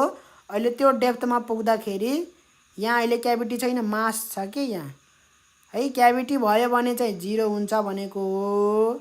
तर अहिले चाहिँ के भनेको भन्दाखेरि म चाहिँ यहाँ डेप्थमा पुगिसके है. डेप्थमा छु भने त्यतिखेर मलाई फोर्स कति लाग्छ अर्थकै कुरा गरेको हो भने चाहिँ अहिले यहाँ क्याभिटी छैन. अहिले यहाँ के छ त मास छ है. फेरि त्यहाँ अघिको क्याभिटी वाला यहाँ कन्सेप्ट नलाउने है. र त्यही डेन्सिटीको कुरा गरे हो हैन. अब डेप्थमा र सर्फेसमा डेप्थमा कुरा गर्दाखेरि रेडियस के हुन्छ त आर इनर मात्रै हुन्छ. सर्फेसको कुरा गर्दाखेरि रेडियस के हुन्छ त आर सर्फेस हुन्छ. बाँकी सबै क्यान्सल आउट हुन्छ. R inner by R surface. इन दुईटामा कुन ठुलो हुन्छ हैन. कुन ठुलो हुन्छ आर इनर ठुलो हुन्छ कि आर सर्फेस ठुलो हुन्छ. सर्फेस ठुलो हुन्छ नि हैन. आर सर्फेस रेडियस सर्फेससम्मको रेडियस ठुलो हुन्छ कि यहीँसम्मको रेडियस ठुलो हुन्छ त सर्फेससम्मको रेडियस ठुलो हुन्छ हैन. त्यस कारणले गर्दाखेरि एफ डेप्थ हैन आर इनर माथिको सानो भयो. यहाँ माथिको आर इनर सानो भयो आर सर्फेस भन्दा, त्यही भएर के भयो त एफ डेप्थ के भयो त माथिकै सानो भयो है। यो माथिको के छ त सानो छ आर इनर, त्यही भएर यो फोर्स पनि माथिको सानो हुन्छ, यो ठुलो हुन्छ। किनभने यो बराबर छ नि त, रेसियो बराबर हुनु पर्यो नि त। यहाँ 1 छ, यहाँ 2 छ भने यता पनि 1 यता पनि 2, तलको ठुलो छ भने यता पनि ठुलो हुनु पर्यो, माथिको सानो छ भने यता पनि सानो हुनु पर्यो है। त यहाँ क्लियरली के गरिदिएको छ त weight at depth is less than weight at surface भनेर क्लियरली उसले भेरिफाई गरिदिएको छ। डेप्थमा चाहिँ किन वेट थोरै हुन्छ भनेर है, त्यही ठ्याक्क त्यही क्वेसनको एन्सर हो कि यो। डेप्थमा किन वेट कम हुँदो रहेछ भन्ने कुरा। अब हामीले त सिधै जीसित रिलेट गरिदिन्छौँ, किनभने भ्यालु अफ जी हामीलाई के थाहा छ त भ्यालु अफ जी, तर त्यो कुनै एउटा सिग्निफिकेन्ट एन्सर होइन। त्यो जी थोरै हुन्छ भनेर चाहिँ वेट थोरै हुनुपर्छ भन्ने छैन, किनभने जी भन्नु र वेट भन्नु एउटै कुरा हो है। अब जी किन थोरै हुन्छ त भन्ने कुराको एन्सर त आएन नि यहाँ, हो कि न। यो क्वेसन सोद्धाखेरि भ्यालु अफ जी किन थोरै हुन्छ त डेप्थमा हैन, किनभने त्यो डेप्थसित बढ्दै जान्छ भनेर मात्रै त भएन, त्यसको पनि त लोजिकल एन्सर चाहियो नि त। Because we know that the value of G goes on decreasing on increasing the depth, त वी नो द्याट भनेर त भएन नि त, किन भनेर सोधेको हो नि त हैन। किनको एन्सर किनरले दिनुपर्छ। त्यो क्वेसनको एन्सर चाहिँ यहाँ मैले भने, तर यति लेख्न सम्भव छैन हैन। 1 मार्क्सको क्वेसन हो, 1 मार्क्सको क्वेसन हो। यो क्वेसनको एक्सपेक्टेड एन्सर भनेको के हो त भन्दाखेरि त्यही हो है। We know that the value of G acceleration due to gravity decreases है on going to the depth है। डेप्थमा the value of G decrease हुन्छ, त्यही भएर वेट भनेको के हो त फोर्स अफ ग्राभिटी एमजी हो, त्यही भएर के हुन्छ त अब जी को भ्यालु कम भइसके पछाडि त के हुन्छ त वेट पनि कम हुन्छ भनेर भनिदिने, त्यति मात्रै भनिदिने। लेख्न चाहिँ सकिन्छ होला है, लेखिदिनु पर्छ हरेक एन्सर भन्ने कुरा जस्तो मलाई लाग्दैन है, किनभने एन्सर भनिदिनु पर्छ लेखिदिनु पर्छ भन्ने चाहिँ क्लास 10 को विद्यार्थीलाई त्यो चाहिँ अलिकति शुभ हुँदैन।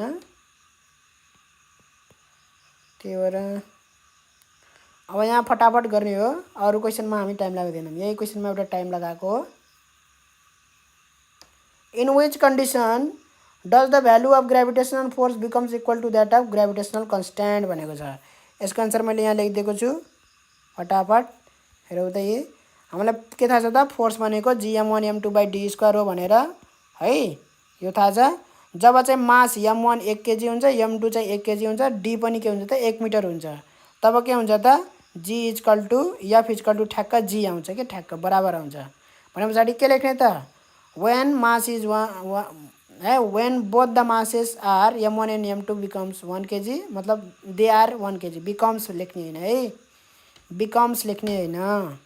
when masses m1 and m2 are 1 kg and they are kept at a distance of 1 meter, then the force of gravitation between them is equal to g, universal constant भनेर लेख्ने है। यति चाहिँ लेख्नुपर्छ नि, फेरि यति चाहिँ लेख्नुपर्छ। ल फटाफट अर्को क्वेसन एरिया लौ। के भनेको चाहिँ यहाँ द रेडियस अफ द अर्थ दिएको छ, यहाँ रेडियस अफ द अर्थ के दिएको छ 6380 किलोमिटरमा दिएको छ है। यो एकदमै ख्याल गर्ने, किलोमिटर भनेर युनिट एकदमै ख्याल गर्ने, त्यसैमा बिग्रिन्छ धेरै। अरू हिसाब किताब एकदमै सजिलो हुन्छ यसमा। The height of the Mount Everest मिटरमा दिएको छ 8848 metre. If the value of acceleration due to gravity at the top of the Mount Everest is यति हैन 9.77 metre per second square, calculate the value of acceleration due to gravity on the surface of the earth. अब सर्फेसमा सोधेको छ फेरि हैन। र what is the weight of the mass 50 kg on the top of the Mount Everest. Mass weight चाहिँ टपमा सोधेको छ, एक्सेलरेसन ड्यू टु ग्राभिटी चाहिँ सर्फेसमा निकाल भनेको छ है। फेरि एक्सेलरेसन ड्यू टु ग्राभिटी मैले सर्फेसको निकाले, अनि फेरि यही सर्फेसमै निकालेको चाहिँ जीले चाहिँ यहाँ मल्टिप्लाई गरेर वेट निकाल्यो भने बिग्रिन्छ। फेरि कतिले विद्यार्थीले यही बिगारेर आउँछ हैन। जी चाहिँ सर्फेसको सोधेको छ हैन 50 केजी मासको वेट कति हुन्छ भन्ने चाहिँ टप अफ द माउन्ट एभरेस्टको सोधेको छ। एकदमै क्वेसन चाहिँ एकदमै हतार हतार नगरिकनै राम्रोसित पढेर एन्सर दिनुपर्छ कि है। त यो कुनै गाह्रो क्वेसन हैन, यहाँ मैले गरिदिएको छु है, टाइम बचाउनको लागि पहिले गरिदिएको छु। रेडियस अफ द अर्थ पहिले दिएको छ यहाँ किलोमिटरलाई मिटरमा लगे। Height of the Mount Everest मिटरमा लेखेको छु। Acceleration due to gravity at the top of the Mount Everest यति छ। Acceleration due to gravity at the surface what भनेर लेख्ने। Since G is inversely proportional to D square, हामीलाई के थाहा छ त एक्सलेसन ड्यु टु ग्राभिटी त डिस्टेन्स बिट्विन द हैन टु बडिज उनीहरूको सेन्टर बिचको डिस्टेन्स कति छ त जी बाई जी ड्यास भनेको R plus H by R को होल स्क्वायर भयो। कहाँबाट भयो यो इन्भर्सली प्रोपोर्सनलबाट भनेको थियो नि। कतिपय क्वेसनहरू त जस्ट प्रोपोर्सनालिटीबाट चाहिँ प्रोपोर्सनालिटीवाला रिलेसनबाटै सोधिदिन्छ कि। प्रोपोर्सनालिटीको मिनिङै त्यही हो है। के हुन्छ त एउटा जी अर्को जी है, एउटा जी अर्को जी र उसैको यो डी लेख्ने हैन। अब यो जी को डी कहाँ जान्छ त तल जान्छ। जी ड्यास को चाहिँ जुन डी छ त्यो चाहिँ माथि जान्छ यसरी र डिभाइड गर्दाखेरि के हुन्छ त बराबर हुन्छ, प्रोपोर्सनमा हुन्छ के। त्यही भएर त प्रोपोर्सनालिटी कन्स्टेन्ट प्रोपोर्सनालिटी भनेको नि त यो डाइरेक्टली यो प्रोपोर्सनल वाला सिम्बल छ नि यस्तो हो। त्यसको अर्थ के आउँछ त भन्दाखेरि यो जस्तै एउटा यो छ हैन, यसलाई चाहिँ हामीले के लेख्न पाइयो भन्दाखेरि G is equal to constant C by D square. एउटा कन्स्टेन्ट लेखेको जेसुकै पनि हुनसक्छ है। मैले यहाँ ठुलो जी लेखेन किनभने m1 m2 पनि लेख्नुपर्छ भनेर है। बाँकी सबै कन्स्टेन्ट हो भनेर मैले छोडिदिएँ। अर्को जी ड्यास छ त्यो पनि के छ त अब यो constant C by D square भनेको जीमा चाहिँ आर स्क्वायर भयो, यसमा चाहिँ C by R plus H. अब यो कन्स्टेन्ट जे पनि हुनसक्छ है। त्यो जी m1 m2 सबै के हुन्छ अहिले कन्स्टेन्ट हुन् मानेको छु। ठिक छ। अब डिभाइड गरिदेऊ त यो दुईटा यसरी डिभाइड गरिदेऊ त यो इक्वल टुलाई हटाइदिउँ है। यतापट्टि के भयो त जी र जी ड्यास भयो हैन, यतापट्टि सी र सी काटिन्छ कि। त्यही भएर 1 बाई आर स्क्वायर माथि हुन्छ यसरी 1 by R plus H whole square यो हुन्छ। त्यही भएर आर प्लस एच को होल स्क्वायर माथि जान्छ, आर स्क्वायर तल हुन्छ है। बुझ्यौ यसरी आएको हो रिलेसन। पहिला पनि यो सायद मैले गरिदिएको थिएँ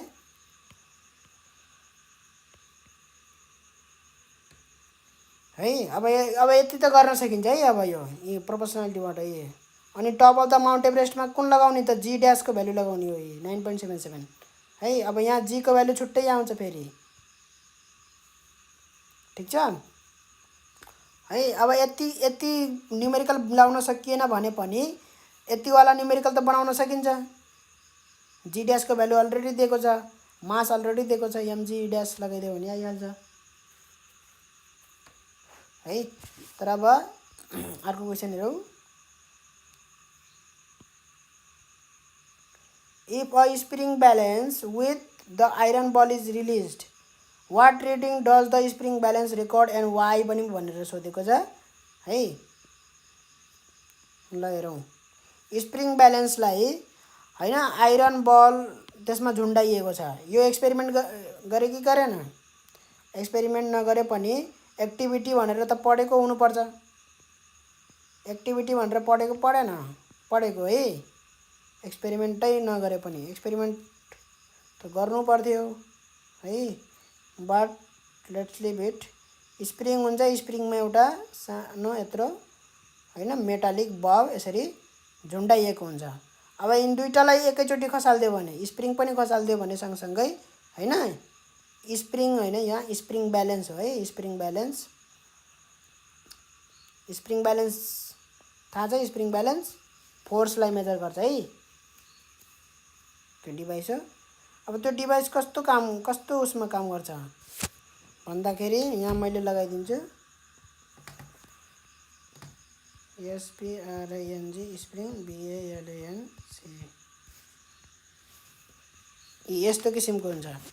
यसमा कुनै एउटा उस राख्यो भने चाहिँ कुनै लोड राख्यो भने चाहिँ है यसले चाहिँ वेट देखाइदिन्छ, फोर्स वेट है तौल नाप्नलाई उ गरिन्छ।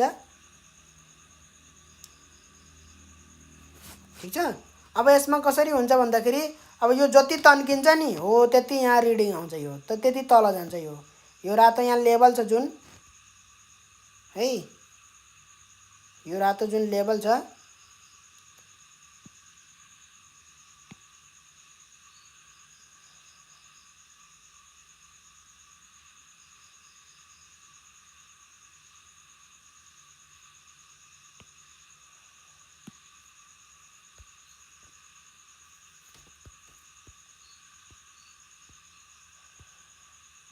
हैन,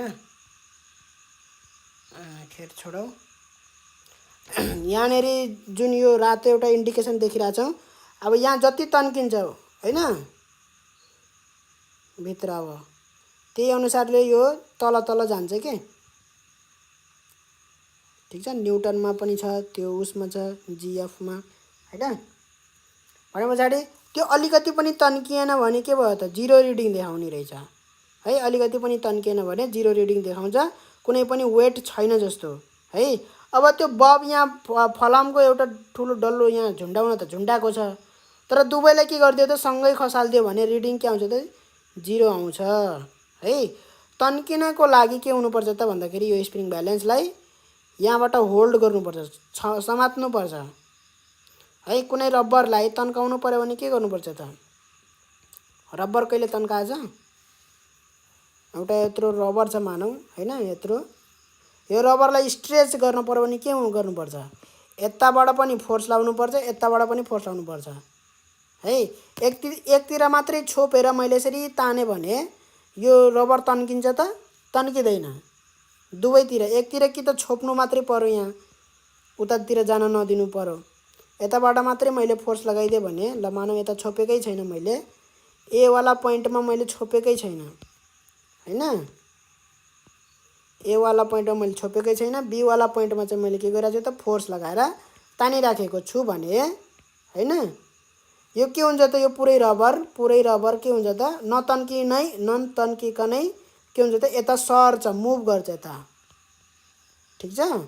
तर मैले ए पोइन्टमा छोपे भने मुभ गर्न दिएन, जस्ट मुभ गर्न दिएन, उता जान दिएन भने, छोपेर राखेँ भने ए पोइन्टमा, बी पोइन्टमा मैले तन्काएँ भने, बी पोइन्टमा मैले फोर्स लगाएँ भने के हुन्छ त, यो ए पोइन्टले त जान दिएन भन्नुको मतलब यो यता तन्के, मतलब यतातिर फोर्स लगायो उसलाई है। छोप्ने बित्तिकै त्यो फोर्स लागिहाल्यो है, त्यसलाई रिएक्सन फोर्स भन्छ है। यदि कुनै पनि एक्सन फोर्सले त्यसले कुनै काम गर्न सकेन भने हैन, यो फोर्सले त के गर्नु पर्थ्यो, यो रबरलाई उता मुभ गर्नु पर्थ्यो कि पर्दैन, तर मुभ त भएन।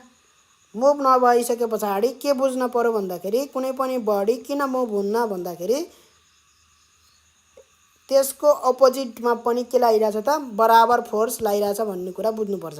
त्यही बडीमा, यही रबरमा अझै एउटा फोर्स लागिरहेछ, त्यो फोर्स चाहिँ कतातिर धकलिरहेछ त, यो रबरलाई यतातिर धकलिरहेछ भन्ने कुरा बुझ्नु पर्यो है। त्यो चाहिँ हामीले ए पोइन्टमा छोपेको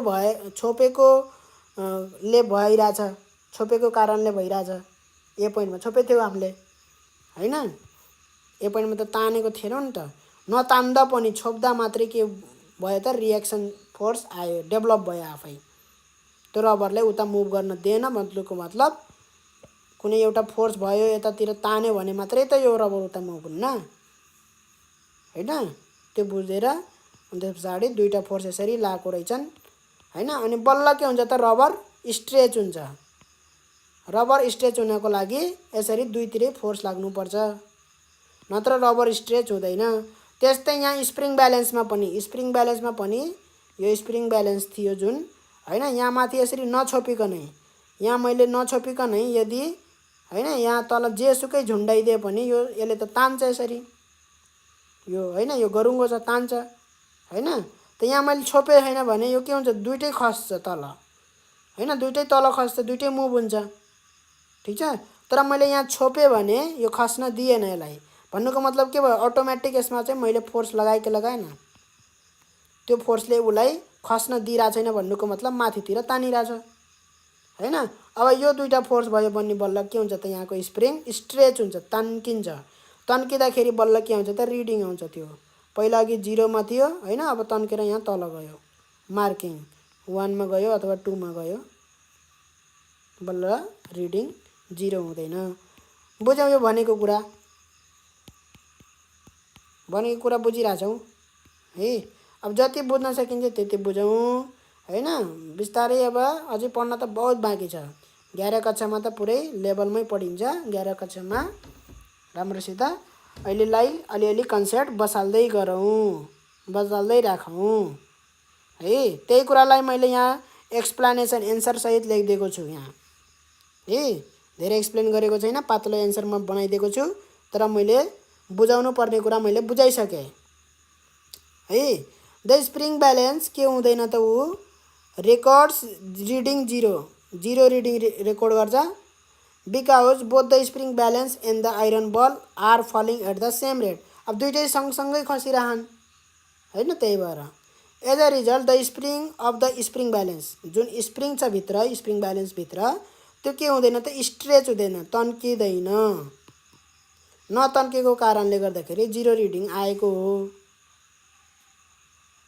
है अब दुईटै खसे पछाडी कसरी तन्किन्छ त बुझाउनु पर्ने कुरा मैले बुझाइसकेको छु है ल अर्को क्वेशन हेरौँ त यहाँ द मास अफ द सन यो गर्न सकिन्छ है बहुत इजी क्वेशन हो यो सन को मास दिएको छ अर्थ को पनि मास दिएको छ डिस्टेन्स पनि दिएको छ हैन अब जी को भ्यालु यही दिएको छ फोर्स निकाल्न भनेको छ gravitational force equal to gm1 * m2 by के लगाइदिने d स्क्वायर सबै त दिएको छ त मास पनि दिएको छ केजी मै छ ट्याक्कै हैन डिस्टेन्स बिट्विन देम किलोमिटरमा छ त्यो किलोमिटरलाई केमा राख्ने मिटरमा राख्ने त्यति मात्रै फरक हो मिटरमा लग्न आउँछ होला है 10⁸ मा अझै इन्टु 1000 गर्दै भने कति भयो त 8 एउटा 0 9 भयो 10 11 भयो तीनटा 0 11 भनेपछि 8 लाई 10⁻11 भयो मिटर भयो हैन 1.5 * 10⁻11 मिटर भयो अब क्याल्कुलेटर चलाउन त आउँछ होला है यही फर्मुला लगाउने आइहाल्छ गिवन के छ त्यो लेखिदिहाल्ने अर्को क्वेशन हेरौँ त atmosphere is present around the surface of the earth but it is not present around the surface of the moon why भनेको छ किन मुनको सर्फेसमा एटमोस्फियर छैन होला है त्यसको एन्सर के हो त भन्दाखेरि मुनको ग्राभिटी त्यति धेरै छैन जसले चाहिँ एटमोस्फियरलाई होल्ड गरेर राख्न सकोस् त्यसकारणले गर्दाखेरि मुनमा छैन एटमोस्फियर अर्थमा चाहिँ छ है र यसको एन्सर मैले यहाँ राम्रोसित लेखिदिएको छु त्यो चाहिँ लेख्नु होला because the gravitational pull of the moon is not enough छैन टु विथ होल्ड मतलब होल्ड गरेर राख्नका लागि त्यहाँ यदि एयर भयो भने पनि जस्तै एयर मैले लगे एउटा एक गुब्बाडा एयर लगेर त्यहाँ खोल्दियो भने पनि त्यो एयर त्यही बसिराख्दैन के त्यो उडेर कहाँ जान्छ त्यो सर्फेसमै बस्दैन त्यो एयर पनि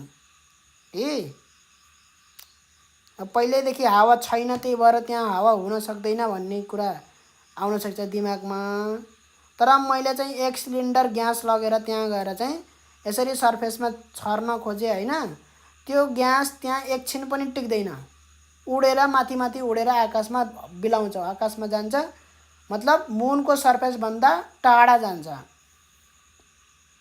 है मुनको सर्फेसको वरिपरि पनि रहँदैन अवे फ्रम द मुन जहाँ पनि जान सक्छ त्यो भ्याकुम हो नि त भ्याकुममा त जता पनि खाली छ भने त्यो जहाँ पनि जान सक्छ फेरि यो जरुरी पनि छैन कि अवे द मुन नै जानुपर्छ भनेर है वरिपरि जता पनि जान सक्छ त्यो भनेको एक ठाउँमा सीमित भएर बस्न सक्दैन मात्रै भन्न खोजेको हो है र अब यहाँ किन यो गर्न सक्दैन भन्दाखेरि इन्डिभिजुअल एयर मोलिक्युललाई उसले होल्ड गर्न नसकेको हो के एउटा मोलिक्युललाई। जस्तै अब मैले एउटा आइसको टुक्रा यत्रो लगे भने हैन, आइसको टुक्रालाई त त्यसले तान्छ ग्रेभिटीले, मुनको ग्रेभिटीले हैन। त्यस्तै आइसको टुक्रा यो भयो हैन। हावा पनि मैले यत्रो लगेको थिएँ नि त, अब यो यत्रो पुरै मास हो नि त यो हावा हैन। 1 केजी हावा लगेको थिएँ नि त मैले, 1 केजी एयर लगेको थिएँ, 2 केजी एयर लगेको थिएँ, मानौँ 5 केजी एयर लगेको थिएँ हैन। 5 केजी एयर लग्दा पनि किन उसले चाहिँ होल्ड गरेर राख्न सकेन त? 5 केजी भनेको त धेरै हो नि त हैन। 1 केजी आइसलाई चाहिँ उसले तानेर राख्ने यहाँ यसरी मुन सर्फेसले 1 केजी आइस, यो आइस भनेको बरफ अथवा जेसुकै होस् हैन, अथवा फलाम भनौँ, वुड भनौँ हैन। 1 केजी ल मेटल भन्यो कुनै, त्यो मेटललाई उसले तान्यो। तर 5 केजीको हावालाई उसले तान्न सकिरहेन, उडेर गइरहेछ। यसको कारण के हो भन्दाखेरि ग्रेभिटीले एउटा सिंगल बडीको रूपमा एयरलाई लिँदैन, मेटललाई लिन्छ एउटा सिंगल बडीको रूपमा यसरी है। एयरलाई चाहिँ एउटा सिंगल बडीको रूपमा यसरी लिँदैन, ठीक छ। किनभने एयर फ्री हुन्छ, एयरको मोलिक्युलहरू फ्री टु मुभ हुन्छ जता पनि, मेटलमा हुँदैन त्यस्तो। यहाँको यताउति जान पाउँछ, कहीँ जान पाउँछ यसको एटमहरू, मेटलमा भएका एटमहरू कहीँ यताउति निस्केर यताउति जान सक्छन्, सक्दैनन्। यहीँ कम्बाइन भएर एकै ठाउँमा गुजुल्टो सबै एटमहरू के हुन्छ त एकै ठाउँमा यसरी ढिक्का परेर बसेको हुन्छ। एयरमा त्यस्तो हुँदैन, ढिक्का परेर बस्न सक्दैन, त्यो मोलिक्युल फ्री हुन्छ, जता पनि जान सक्छ त्यो। त्यही भएर फोर्स अफ ग्रेभिटी पनि के हो त, एउटा मोलिक्युललाई मात्रै हेर्ने हो। एयरको केसमा फोर्स अफ ग्रेभिटी केलाई मात्रै हेर्ने हो त, एउटा मोलिक्युललाई मात्रै हेर्ने हो। एउटा एज अ होल एयरलाई एउटा चाहिँ बडी मान्न मिल्दैन, 5 केजीको बडी एयर भनेर मिल्दैन त्यस्तो। एउटा मोलिक्युललाई मात्रै हेर्ने हो। र एउटा मोलिक्युल भनेको त के हो त, एकदमै नेग्लिजिबल मासको हो कि हैन, हो एकदमै नेग्लिजिबल मासको। त्यो इभन त एउटा मेटलको एटम लियो भने पनि त्यो पनि के हो त, मेटलको एटम पनि त्यसले तान्न सक्दैन है। जस्तै एउटा मैले एउटा मात्रै एटम लिए, मेटलकै लिए, एउटा मात्रै एटम लिए है भने त्यसले के गर्न सक्दिन, त्यसलाई ग्रेभिटीले तान्न सक्दैन। कुरा बुझिन्छ?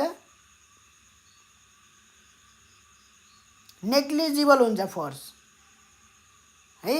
र एयर मोलिक्युलको के हुन्छ त, आफैमा एउटा काइनेटिक एनर्जी हुन्छ, जता पनि भाइब्रेट गरिरहेको हुन्छ, यताउति मुभ गरिरहेको हुन्छ, चुप लाएर थुपुक्क लाएर सेटल डाउन भएर बस्दैन है। एयरको त्यो उस हो के है। एयरलाई तताए पनि नतताए पनि, जति चिसाए पनि हैन, एयरको के हुन्छ त भन्दाखेरि अटोमेटिक त्यसको के हुन्छ त, मोसन हुन्छ, त्यहाँभित्र पार्टिकल्सको मोसन हुन्छ त्यो है। केही नगर्दा पनि मोसन हुन्छ के, नतताउँदा पनि। अरूलाई चाहिँ ततायो भने चाहिँ मोसन आउँछ, सोलिड अथवा लिक्विडलाई है। पार्टिकलहरूमा मोसन कसरी आउँछ त भन्दाखेरि तताउँदाखेरि आउँछ। यिनीहरूलाई नतताइकन पनि नर्मल टेम्परेचर अथवा त्योभन्दा अलिकति चिसो टेम्परेचरमा पनि उनीहरूको के हुन्छ त, मोसनै हुन्छ, जबसम्म उनीहरू लिक्विफाइड हुँदैनन् अथवा सोलिडिफाइड हुँदैनन्। तबसम्म उनीहरू ग्यासमा जबसम्म रहन्छन्, ग्यास स्टेटमा, तबसम्म उनीहरूको के हुन्छ त, काइनेटिक एनर्जी मोसन छ। अब लिक्विडमा चेन्ज भए पनि मोसन त हुन्छ, तर चाहिँ के हुन्छ त भन्दाखेरि अलिअलि कम हुन्छ पहिलाको तुलनामा। ग्यासमा चाहिँ एकदमै हाई हुन्छ काइनेटिक एनर्जी मोलिक्युलको। त्यही भएर त्यो जता पनि जान सक्छ, जता पनि भाग्न सक्छ है। र मैले यहाँ लगभग सबै कुराहरू एक्सप्लेन गरिसकेको छु। To have atmosphere the heavenly body should be able to pull individual air molecules है। इन्डिभिजुअल एयर मोलिक्युललाई के गर्न सक्नुपर्छ त, पुल गरेर राख्नु सक्नुपर्छ, जुन चाहिँ अर्थले गर्न सक्छ है। But if the air is liquefied गर्यो भने चाहिँ, एयरलाई चाहिँ चिस्याएर चाहिँ तरल बनायो भने बन्छ कि बन्दैन? बन्छ है। जुनै सुकै सब्सटेन्स, सोलिड, लिक्विड, ग्यास तीनवटा स्टेटमा रहन सक्छ, चाहे त्यो मेटल होस् चाहे त्यो जेसुकै होस् है। हामीले नर्मल टेम्परेचरमा त एयर देखिरहेछौँ हैन, त्यो एयर हामीलाई कस्तो लाग्छ भन्दाखेरि कहिले पनि यो लिक्विड होला र, यस्तो चिज त मैले कहिले कल्पनै गर्न सक्दिनँ भन्ने खालको हुन्छ। फलामको मेटल देखिरहेको छु, फलामको मेटलको ग्यास हुन्छ र भन्ने कुराको कहिले कल्पनै गर्न सकिरहेको हुँदैन है, तर हुन्छ है। त्यसलाई हाई टेम्परेचरमा तताइदियो भने त्यो फलाम पग्लेर लिक्विड पनि हुन्छ, त्यो चाहिँ एकदमै हाई टेम्परेचरमा हुन्छ हैन, फलाम पग्लिन्छ लिक्विड हुन्छ। त्यसलाई अझै बहुत तताउनुपर्छ, अझै बहुत तताउनुपर्छ, त्यो ग्यासमा पनि चेन्ज हुन्छ, तर हुन्छ है। त्यो कुरा चाहिँ ध्यानमा राख्नुपर्छ है। त यहाँ मैले एयरको कुरा गरेँ, एयरलाई यदि लिक्विड बनाइदियो भने त्यसैले चिस्याएर इन्टु ड्रप्स, अब यो ड्रप्स बनाइदियो भने चाहिँ this drops will be influenced by gravity. अब त्यो चाहिँ ड्रप्स किनभने एउटा सिङ्गल बडीको रूपमा काम गर्छ अब है। अब यो ड्रप चाहिँ के हुन्छ त, ग्रेभिटीले असर गर्छ, मुनकै ग्रेभिटीले असर गर्छ यो ड्रप्सलाई। Here the whole drop act as single body. अब यो एउटा यो ड्रप छ नि पुरै एउटा सिङ्गल बडीको रूपमा भयो क्या। अब यसको ग्रेभिटी भनेको यति पुरै बडीको ग्रेभिटी जस्तै भयो क्या अब हैन। ग्रेभिटेसनल फोर्स, मुनको ग्रेभिटीले तान्नु भनेको यति एउटा सिङ्गल बडी मानेर उसलाई तान्ने जस्तै हो के। While in gas state the single molecule act as single body to be influenced by gravity. ग्रेभिटीले असर गर्नुको लागि सिङ्गल मोलिक्युल नै के हुन्थ्यो त, सिङ्गल बडीको रूपमा हुनु पर्थ्यो हैन। लिक्विडमा चाहिँ एउटा ड्रप चाहिँ एउटा सिङ्गल बडी भयो है। त्यही कुरालाई मैले यहाँ मेन्सन गरेको छु, यो कुरालाई लेख्नु होला। कुरा बुझिन्छ ल। न्युमेरिकल त केही पनि छैन, यो सिम्पल फर्मुलाबाट न्युमेरिकल बनिहाल्छ। The mass of the Jupiter दिएको छ, रेडियस पनि दिएको छ, किलोमिटरमा दिएको छ। Calculate the acceleration due to gravity on the surface of the Jupiter. G कसरी निकाल्ने, जी इक्वल टु gm/r²। कति सजिलो है, निस्किहाल्यो। What will the weight of the person, 85 kg। अब जी आइसक्यो, वेट भनेको के हो त, फोर्स अफ ग्रेभिटी हो, त्यो भनेको mg हो। मास कति दिएको छ त, 85 kg दिएको छ। जी कति आउँछ, यहीँबाट आइहाल्छ, जति आउनु छ आइहाल्छ है। तर यहाँ रेडियस चाहिँ किलोमिटरमा छ है, त्यो बहुत ख्याल गरेर राख्ने। जी को भ्यालु निकाल्ने, त्यस पछाडि वेट पनि आइहाल्यो। सजिलो छ नि, सजिलो। ल अब फास्ट हामी अर्को क्वेसन हेरिहालौँ। यस्ता क्वेसनमा हामी टाइम वेस्ट नगरौँ। के छ ल, what do you understand by weightlessness due to free fall. Weightlessness भनेको के हो है, it is the complete absence of the sensation of weight. Sensation भनेको के, महसुस है।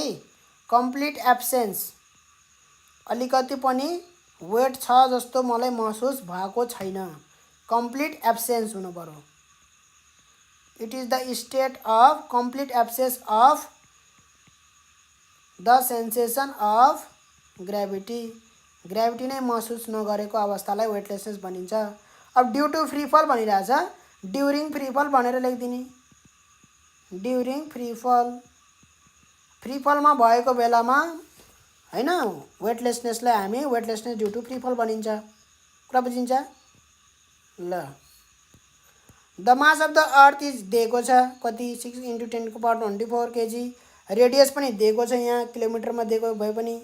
What will be the acceleration due to gravity हैन, एट अ डिस्टेन्स अफ यति भनेको छ है। भने पछाडि त फर्मुला लगाइदिने फेरि। के हो फर्मुला हैन, एक्सेलरेसन ड्यू टु ग्रेभिटीको जी इक्वल टु gm/, अब यहाँ हाइट पनि दिएको छ, d² हो खासमा हाम्रो formula, distance between the centres हैन। डी भनेको के भयो, यहाँ आर मात्रै भएन, यहाँ डी भनेको आर प्लस एच पनि हुने भयो, टोटल डिस्टेन्स हुनु पर्यो हैन। आरमा आरको भ्यालु राख्ने हैन, किलोमिटरमा छ मिटरमा लग्ने। पहिला यो दुईटा जोडिदिने, जोडेर कति आउँछ त, 64 + 36 100 आउँछ होला। दुईटा जिरो अलरेडी छ।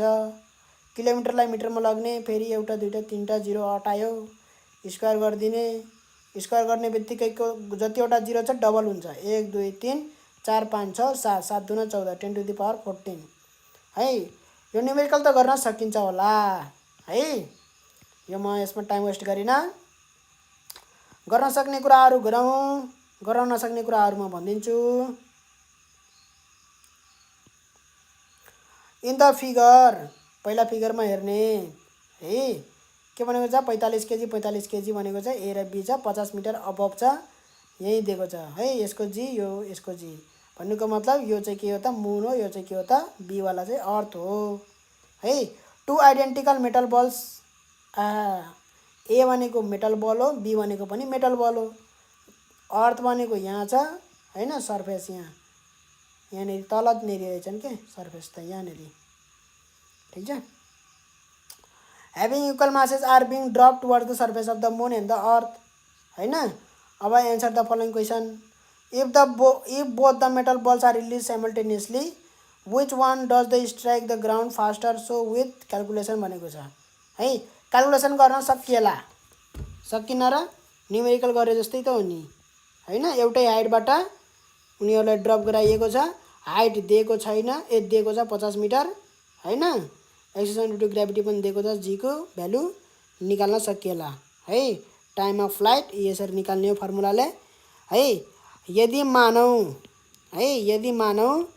त्यहाँ न हाइट दिएको छ है, यहाँ मानौ हाइट दिएको छैन, यो यहाँ फिगरमा चाहिँ के दिएको छैन, यो हाइट दिएको छैन हैन, अनि यहाँ जी पनि दिएको छैन। जस्ट यत्तिकै क्वेसन सोधिदियो कि कुनमा चाहिँ चाँडो खस्छ, मुन चन्द्रमा चाँडो खस्छ कि मुनमा पृथ्वीमा चाँडो खस्छ भनेर क्वेसन सोधिदियो, अनि सो विथ क्यालकुलेसन पनि भनिदियो, ठिक छ। सो विथ क्यालकुलेसन पनि भनिदियो भने केले गर्ने है। यदि सो विथ क्यालकुलेसन पनि भनेको छैन भने पनि हामीले चाहिँ यसरी फर्मुला देखाएर गर्नुपर्छ। त्यो भनेको यति चाहिँ गर्नुपर्छ है, यति चाहिँ गर्नुपर्छ। जस्तै टाइम अफ फ्लाइट टिई भयो हैन, यो फर्मुला अनि यसमा चाहिँ जीई भनेको acceleration due to gravity earth surface moon surface, कुन ठुलो छ अर्थ सर्फेसको ठुलो छ। अर्थ सर्फेसको जी ठुलो भइसके पछाडि टी कसको ठुलो हुन्छ त मुनको ठुलो हुन्छ, किनभने तल छ नि त, यहाँ जी तल छ। यहाँ हेरौँ त टी र जी को रिलेसनमा हेरौँ त कहाँ छ, ल हेरौँ यहाँ टी यहाँ छ माथि हैन, जी यहाँ तल छ। अन्डर रुट भयो नि स्क्वायर भयो नि जेसुकै होस्, हामीलाई केही मतलब छैन। टी र जी को छ नि त तल र माथि छन् यसरी इक्वल टु भन्दा यी। त्यस पछाडि के आउने भयो त, जी धेरै भयो भने टी थोरै हुन्छ भन्ने कुरा यहाँ थाहा भइसक्यो है। GE is greater than GM, therefore TE is less than TM. नत्र भने भ्यालु पुट गरिदिने है। भ्यालु कसरी पुट गर्ने, जी को भ्यालु आफै राखिदिने 4 हैन, 4 को अन्डर रुट भनेको 2 आइहाल्छ। अब यहाँ राखिदिने कति 2 राखिदिने अथवा 1 राखिदिने, जीएम थोरै राखिदिने 1 राखिदिने, अन्डर रुट 1 भनेको 1 नै आउँछ है। अब यहाँ माथि के हुन्छ त अन्डर रुट 2h/1 हैन, यताको टिएम र यताको टिई चाहिँ अन्डर रुट 2h/2 आउँछ। भन्नुको मतलब कुन ठुलो भयो कुन सानो भयो, कुन टिएम ठुलो भयो कि टिई ठुलो भयो, टिएम ठुलो भयो नि हैन। यहाँ डिभाइड बाई 1 मात्रै छ, अन्डर रुट 2h छ। यहाँ चाहिँ 2h को आधा डिभाइड बाई 2 भनेको आधी, अन्डर रुट 2h लाई डिभाइड बाई 2 भनेको आधी। भनेपछि यसरी पनि हामीले अड्कल गरेर पनि गर्न सकिन्छ है, यदि कन्फ्युजन भयो भने एक्ज्याक्ट भ्यालु नराखिकनै। ल यसरी गर्ने एन्सर लेखिदिएको छु मैले है, एन्सर लेखिदिएको छु। अब यहाँ त पुरै क्यालकुलेसन गरेर देखाउनु पर्यो। क्यालकुलेसन गर्न सकिन्छ होला कि सकिँदैन, सकिन्छ। एच को ठाउँमा 50 मिटर राख्ने, जी को ठाउँमा त्यहाँ राखिदिने है। टाइम अफ टिई र टिएम को भ्यालु आइहाल्छ, त्यहीँबाट थाहा भइहाल्छ कुन चाँडो खस्छ कुन ढिलो खस्छ है। A person lift 60 kg on the surface of the earth, how much mass can he lift on the surface of the moon, magnitude of force। त्यसको एन्सर पनि यहाँ मैले लेखिदिएको छु, ल हेरौँ। Force he can apply on earth will be equal to the force he can apply on moon. किनभने उसको जाँगर भनेको के हो त एउटै हो। अर्थमा जति जाँगर छ मुनमा गएपछि पनि त्यति नै जाँगर हुन्छ हैन। उसले बल लगाउने भनेको त्यति नै बल लगाउँछ, त्यसले घटी बढी बल लगाउँदैन। त्यसले अर्थमा पनि त्यही बल लगाउँछ तर मुनमा पनि त्यही बल लगाउँछ।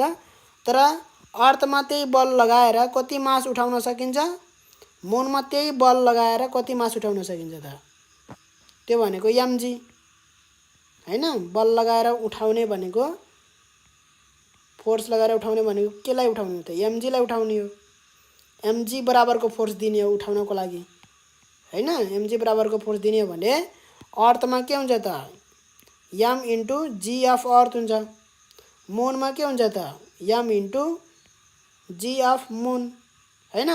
अब g अफ अर्थ चाहिँ धेरै छ, 9.8 छ। g of moon, gravity of moon, acceleration due to gravity of moon चाहिँ थोरै छ, 1.66।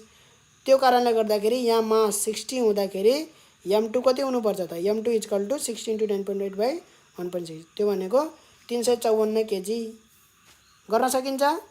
354 केजी उठाउन सक्छ त्यसले मुनमा है। So he can lift 354.21 KG on the moon surface भनेर लेख्ने। ल च्याप्टर 1 को हामीले सकिसक्यौँ, द एन्ड गरिसक्यौँ हामीले है। तीसरी भइसक्यो यहाँ। ल अहिलेलाई हामी यति गरौँ, धेरै नगरौँ। अब हामी चाहिँ अर्को भिडियोमा प्रेसरबाट सुरु गर्छौँ, च्याप्टर 2 युनिट 2 है। अहिलेलाई हामी जाउँ, बिदा मागौँ। हस्त, धन्यवाद, नमस्ते।